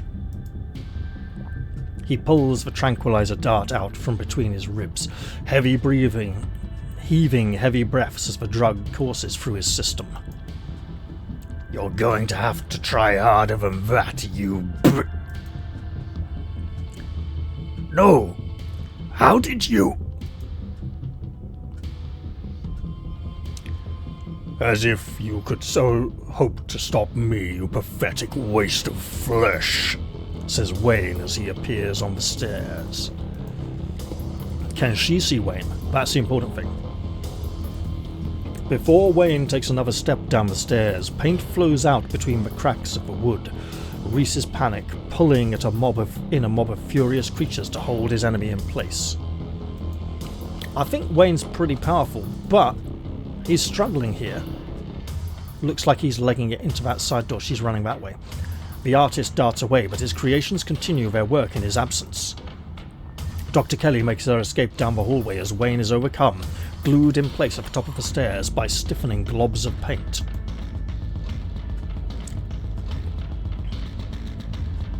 Run to a nearby room, nondescript, no idea which room. We run after Dr. Kelly. We could at least try and make her safe. You run forward, braving the onslaught of Reese's creations, dodging them as best you can as you try to see where Dr. Kelly went. We were right. The mountain didn't come crashing down, but something weird did happen after we saw the stone. But it would seem this has happened before. She's ready for it. The door in front of you is smothered in paint. Hey! Dr. Kelly's voice crackles out of some unseen speaker. You! Sarah! I'm stuck in the safe room. I can't help you from here, but you can help the both of us. What the hell is your son, Mom? I'm sure Wayne can handle this. Wayne seems to be having great difficulty handling this. I'm not helping. You were poisoning. No, I think we got a good idea what was going on here. What, so you can keep poisoning him forever? No. What the hell is your son, Mom? I wish I knew. He was fine until he hit puberty. Everyone said raising a teen was going to be a bitch, but they don't know the half of it. I need you to get to the medical storage room. I'll give you further instructions when you're there. If he can hear you yelling at me, we'll head to the medical storage room. You turn back around and head to the medical storage room, and we may run into Wayne or Reese along the way. I'm here. There's a tannoy system on the wall. Great. Now listen to me. I need you to use the black taped key to get into the cabinet and bring me the elephant tranquilizers. The light just got red outside the door. It's a bottle labeled carfentanil. Bear tranquilizers clearly aren't going to cut it anymore. Fen. So vehicle, dry marsh, tanil. There he is. An intercom system, huh, Doc? Good. You should hear this. Sarah, you don't have to do anything she says. I'm not gonna hurt anybody else. Just her. If I don't, You and I both know she's just going to shoot me full of elephant tranquilizers. Did I hear that right? And shove me back down in that basement, or maybe someplace even worse, and keep killing me every day for the rest of my miserable existence. I feel amazing right now, better than I've ever felt in my life. Did you kill Stella? I'm not dangerous. She's just scared because she knows she has to finally pay for what she's taken from me. I'm not going to let you kill someone, Reese. Can't you two just let her get along? Wayne, help me! He probably can't right now, but it might distract Reese for a moment. He's like, if he looks back to check Wayne's still restrained. He's a little tied up at the moment. Not anymore. Reese cries out in pain, although it looks like he turns around and lashes out at Wayne. Ah! What the hell did you do to my shoulder? I'll handle it. Try to get somewhere safe until then. The two stagger off down the hallway. Quick! Grab the tranquilizers and head to the safe room. I'll grab the tranquilizers. This is risky. Wayne probably can handle it a bit for now. Long enough for us to get away. But we need to contain this situation before Reese goes on a rampage through town. You do as she says. The tranquilizers, carfentanil if I remember correct, are easy to find, marked with a small square of black tape to match the key. She's certainly an organised woman. We head for the safe room. You'll make your way out of the medical storage room and back to the hallway where Dr. Kelly disappeared. It's probably not safe now. If she's the exact same kind of monster, and she's just keeping him controlled, and she does know, but I don't think that's the case. Then again, she's a single mother. She said things didn't really work out well with Reese's father. As you approach, Dr. Kelly heaves open the door, slowly breaking apart the mass of paint, sealing it shut. Hurry! I don't think I can keep it open for long! You slip past her into the safe room. She shuts the door quickly, though one of the little smears manages to slip past her. There it is. She stomps on it.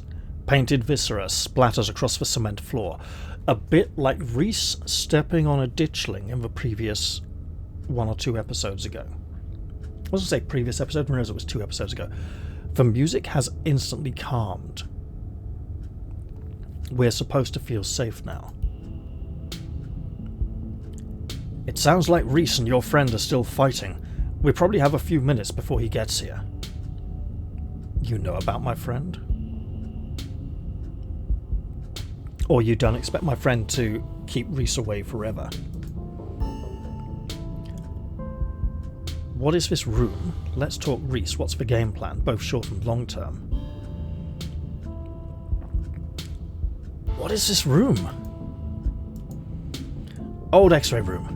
Lead walls. After I realised this whole situation was a possibility, I had the door reinforced with special remote-controlled locks. Glad it finally came in handy. Let's talk about Reese. Yeah, I bet you have some questions. Go ahead. I have nothing left to hide.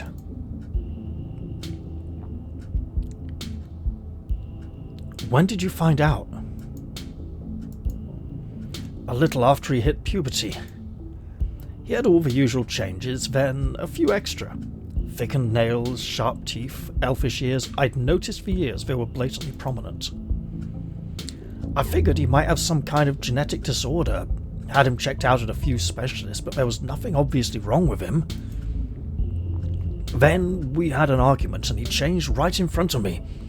It was nothing like what he is now, just a couple of inches and some facial abnormalities. Enough to be noticeable. I was scared he could see that, and he stopped.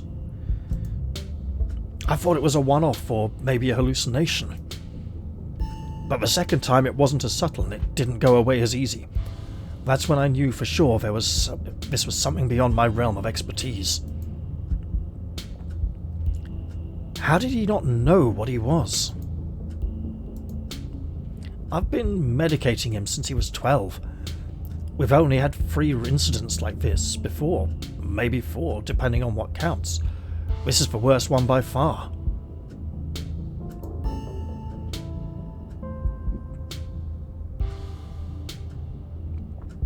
Let's see. Shortly after he hit puberty, around the age of 12. Let's see. I had my first pubic hair at 11, first grey hair at 13, first beard hair at 15. Yeah, I got my first grey hair in school. That's how bad the bullies were. He doesn't seem to understand at first that he looks different, and I just can't make sure to stay on top of his dosages, as he rarely ever does. Oh, and I just make sure to stay on top of his dosages, right. But I've been preparing for this inevitability. He's an adult now. There's only so much I can do to control him. You might have to replicate the end of An American Werewolf in London. Sorry to say it, but it's a distinct possibility at this point. Things have got too out of hand. Why did you start poisoning him? How did you settle on ricin? What is he? At first, I thought he was some kind of werewolf. Seemed a bit more bat or rat-like, to be honest. But if he is, he doesn't follow any kind of full moon rules or anything. Silver doesn't do shit to him, and you've seen what he looks like. It's just weird. I almost wish I could examine him while he's fully transformed. I'd be fascinated to know what happens to him, or how his body does it. Yeah, but it's probably not safe. But he seems pretty hell-bent on ripping my throat out, so I guess that'll just have to remain a mystery. Was his dad similar? A strange little smile creeps onto Dr. Kelly's face. I wish I knew. Reese just kinda happened. I wasn't seeing anyone, I just woke up pregnant one day. I know how impossible that sounds. I'm a doctor, for Christ's sake. Yeah, that does sound pretty messed up. I kept having these weird dreams, almost like sleep paralysis episodes. Probably almost exactly like sleep paralysis episodes. Romantic sleep paralysis episodes. They were actually kind of sweet, but they were just dreams. Lady, you might have to start accepting the fact they were probably not dreams. But then, all of a sudden, my period stopped, I got morning sickness, and roughly 9 months later, well, you know, Reese. How do you know he's dangerous? Look, he's upset and angry and violent now because he's only just found out about this. Well, he wants to murder me, so that's clue number 1. Yeah, I meant before this. It's not like he's usually a violent kid, he's mostly just sad, but every now and then we butt heads, and that's usually when this side of him comes out. And why he had to rush away from the dinner table the other night. Imagine if this happens anytime he gets frustrated with anyone. Imagine he gets road rage one day, turns into a 12-foot tall monster with a million teeth and rips someone apart in the middle of a major metropolitan area. Well then, they probably would really replicate the end of An American Werewolf in London. Yeah, he's dangerous. He is indeed a menace to society. Well, yeah, he is, but he's also a person. And I can see how you're trying to protect him and protect everyone from him. That doesn't mean he's dangerous. I mean, you're the biggest threat to him. You are the... Well, not necessarily. Why not just kill him? She's his mother, for goodness sake. He's been kind to me. Yeah, but he started getting really agitated and dangerous. I can fix him. I'm not sure I can at this point. He may have gone a bit too far this time. What you're doing is difficult, but it's necessary. Don't you think it might be a self-fulfilling prophecy? Good question to ask. Oh, don't preach to me. Is he a sweet kid most of the time? Absolutely, and Ted Bundy was sweet to the people he picked up off the side of the road. Didn't mean he didn't go ahead and slaughter them anyway. Is Ted Bundy like some American kind of version of Fred West? Quite possibly. I don't know what my son is capable of, so it's my job to make sure he doesn't hurt anybody. Yeah, that's a really harsh burden to bear. Why did you start poisoning him? Dr. Kelly sighs. Can we stop calling it poison? Yes, it's poison, but the act of me giving him poison was not me poisoning him. I was medicating his illness. It started when he was around 15. I've been giving him increasingly high doses of clonopilin. I'd been giving him, past tense, but his body kept adapting and his symptoms would come back, especially if we ever fought. And do you think the increasingly strong medications may have made his symptoms stronger? Like he's really rebellious and just wants to be loved? Oof. But I couldn't keep ordering all those drugs. It was already suspicious and I could risk losing my license, especially if anyone ever found out what I was using them for. Someone approached me with a solution. I took it. It was Sybil, wasn't it? And I've been dealing with the emotional and mental consequences of that decision ever since. Who approached you, and what did they say? Dr. Kelly gives you a long, hard look like you don't know by now. I don't want to talk about that woman. But screw it, I might die tonight. Sure, I'll tell you. It was... Now that was all I have to say about that. It was literally blocked out from our consciousness. Yeah, Sybil's using magic here to protect herself and cover things. What's the game plan then, both short and long term? Well, I pump him full of elephant tranquilizers, then I lock him in here, then I somehow convince him to see things from my perspective. Then we all live happily ever after. I think she's being sarcastic here, but the smile suggests possibly otherwise. And if you can't, has that worked before? I don't think it's got this bad before. And if he manages to find a way out and kills you? So you're just going to lock him up again? There has to be some other way. It's just going to make him feel trapped. I see no flaws in his plan. And if you can't? Doesn't really change much. Whether he's a willing captive or an unwilling captive, it doesn't matter. He's either under my constant supervision or he's dead. That's just how this has to go. While we're at it, are there any other secrets you're keeping? You have it all, so you haven't seen Stella then? You have no idea how relieved I am to finally be able to say this shit out loud. Careful, lady, don't let your guard down, you could die. If you die, we're all in serious trouble. We'll sit in silence and wait for Reese. You and Dr. Kelly sit in silence and wait for her son to make his way to you. The sound of distant breaking glass cuts through the silence of the clinic outside the safe room. Shit, this might be game time. Get those tranks ready. We have to get this door open before he crosses the hallway. Wait, we've got some as well. Oh, we're just handing them to her to load into the gun, right? Dr. Kelly opens the door. The two of you stare out into the hallway.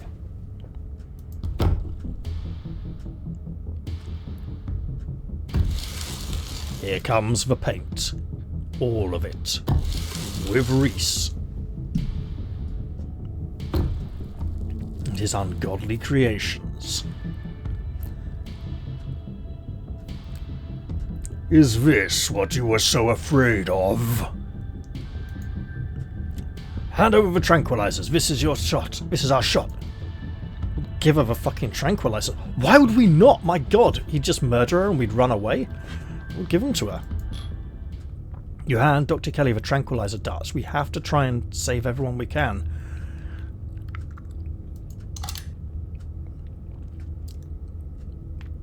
Dr. Kelly quickly loads him into her gun, levelling the barrel at her son, who stands there patiently waiting for her to take her shot for some reason.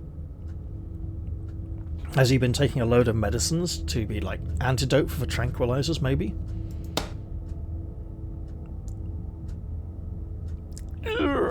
Oh, the claw marks in the wall have changed. Sarah, I thought we were in this together. Oh, thank God. Dr. Kelly sighs heavily, staring down at the warped figure of her son.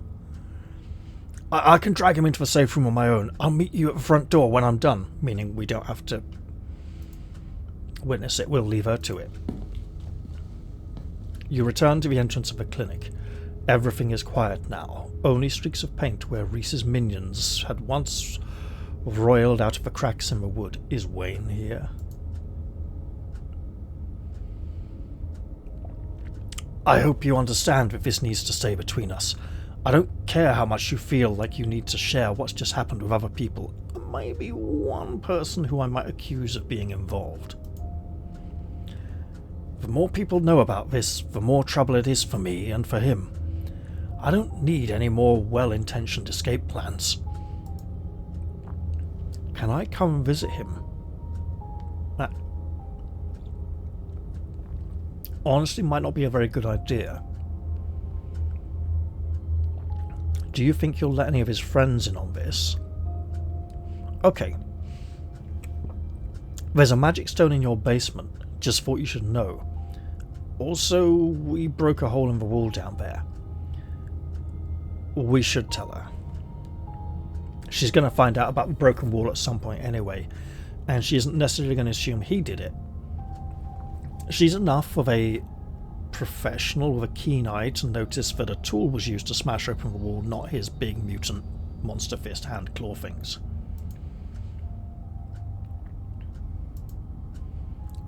She's like, what the fuck what are you doing, kid? You know. Okay. Thanks for the heads up, I guess. Maybe take the axe down there and smash up the stone. I feel so guilty. I'm sorry I came here. I feel like this is all my fault. And she'll be like, don't be, it's been going on like this for a long time now. Happy to help. We're not fucking Joss Whedon's rape culture propaganda called Buffy the Vampire Slayer TV series forever. I think I was starting to like the guy. I'm sorry I came here. I feel like this is all my fault. Not his condition, but the way it escalated. I tried to get you to stay away for a reason, but what's done is done. He's bound to figure it out sooner or later. I'm just glad there was an extra pair of hands around. It could have gone a lot worse. As much as I'd love to stand around chatting, I have to get to work. Gotta clean this place as best as I can before tomorrow. And you should probably get home. It's dark. I'm sure your cousin is worried about you. Will Wayne walk us back safely? I think we should give her a hug. She'll be stiff and awkward and dislike it, but it's the kind of human decency she could really do with right now. And so could we. You put your arms out for a hug. No offense, but I'm not a hugger. See you later, Sarah. She firmly escorts you to the door. It closes behind you. The night is oddly warm compared to the chill of the day. Crickets sing quietly in the sleepy little neighbourhood. Everything that happened in the clinic feels almost like a dream, and now that it's over you realise how little it meshes with your understanding of the world. Tabitha did ask us to call her if we got into any more trouble, but the doctor really needed to be warned. Let's go home. And Tabitha's going to hate us for not calling her. It's time to go home. It's time for you to get home, says Wayne as he appears with the claw marks in his shirt and on his body. So his body does seem to have some physical, tangible rules of reality that it obeys. He appears as if out of nowhere, clothes streaked with what at first looks like blood and gore, but you quickly realise it's paint. Evidence of his altercation with Reese. I'll walk you. This is like the walk home with Sybil the other night through the forest. We could run away. I go, no way, dude, I'm walking home by myself. Thank God you're okay. I was worried Reese might have gotten to you. Is Wayne a romance option? I mean, he's wearing something like a bridal veil. Thanks, I appreciate the company. It's being polite, because you just let him walk us home in silence. Shall we?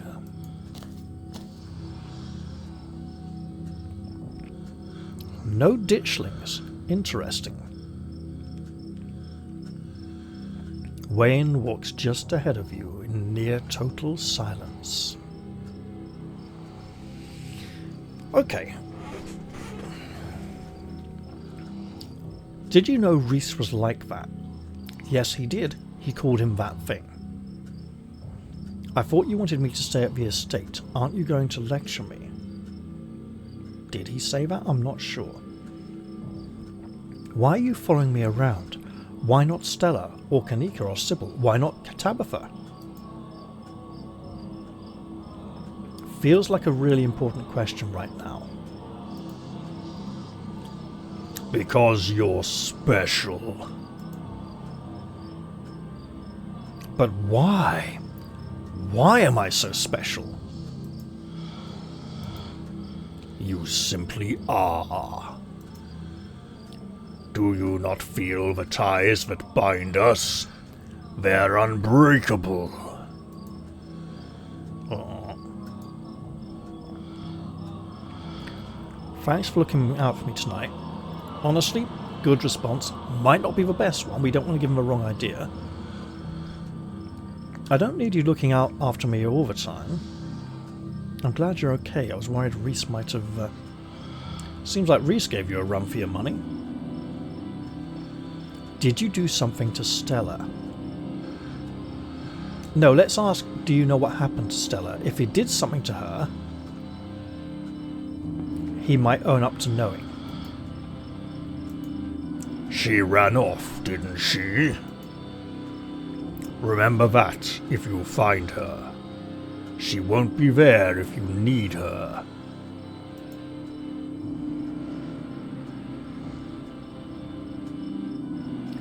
We can't now ask him if he did anything to her. I found my family's death records today. Things aren't adding up. Good. You're starting to see the holes then.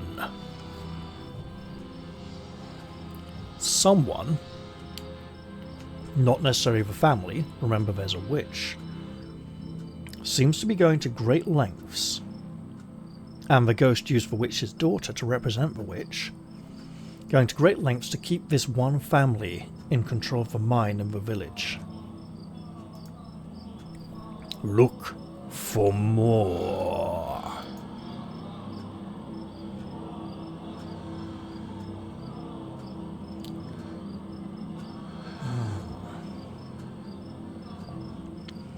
Seems like Reese gave you a run for your money. Wayne emits a strange kind of coughing sound. You realize he's laughing. He managed to catch me off guard.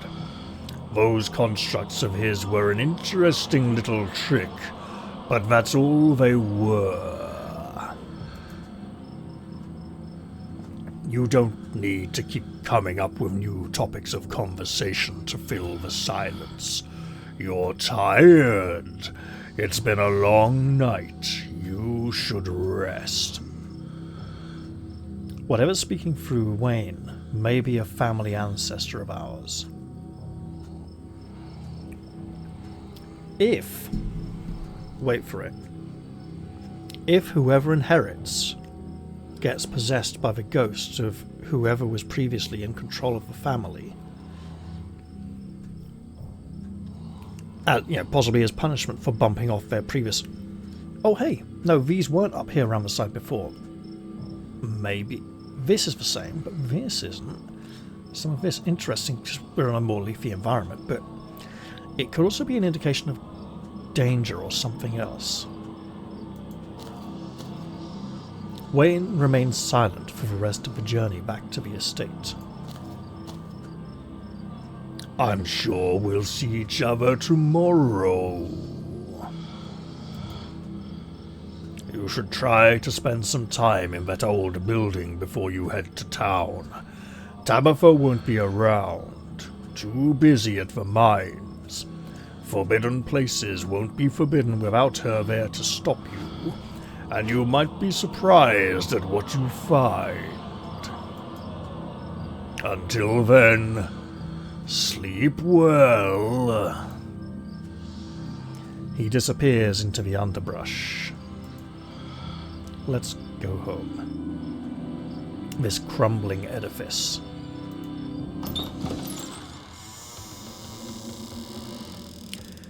The estate feels empty, wind howling through its abandoned halls, the very foundations creaking beneath you. Your cousin must have already gone to bed. Let's go to bed and see if she catches us on the way. Exhausted beyond belief, you stumble into your room and collapse on the bed.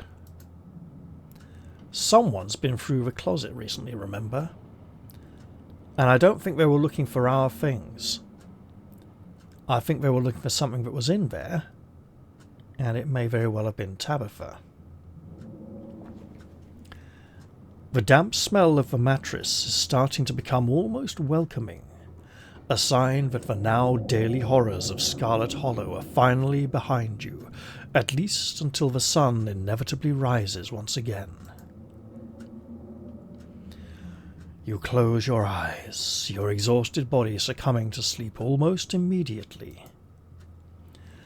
As you drift off, you think of Reese trapped in that tiny windowless room, all his greatest fears realized, his body no longer his own, but you stopped him from killing Dr. Kelly.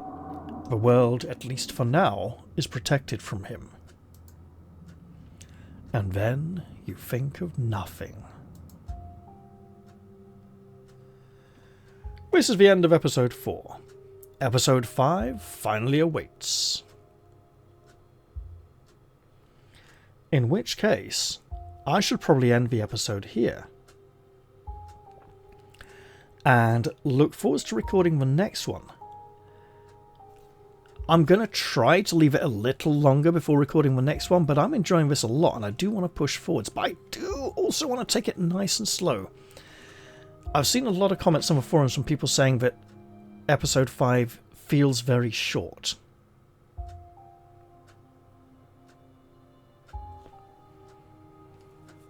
Wayne's warned us that Stella runs away and she can't be relied upon. Yeah, but maybe she needs to be able to rely on us. And Kanika, her friends.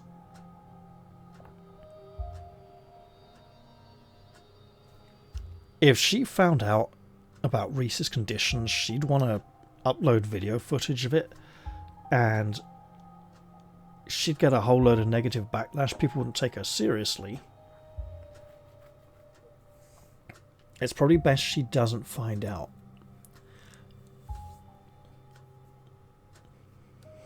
Interesting. And it's a shame. I was really liking Sybil, but it does seem like she's being cast in a more negative light now.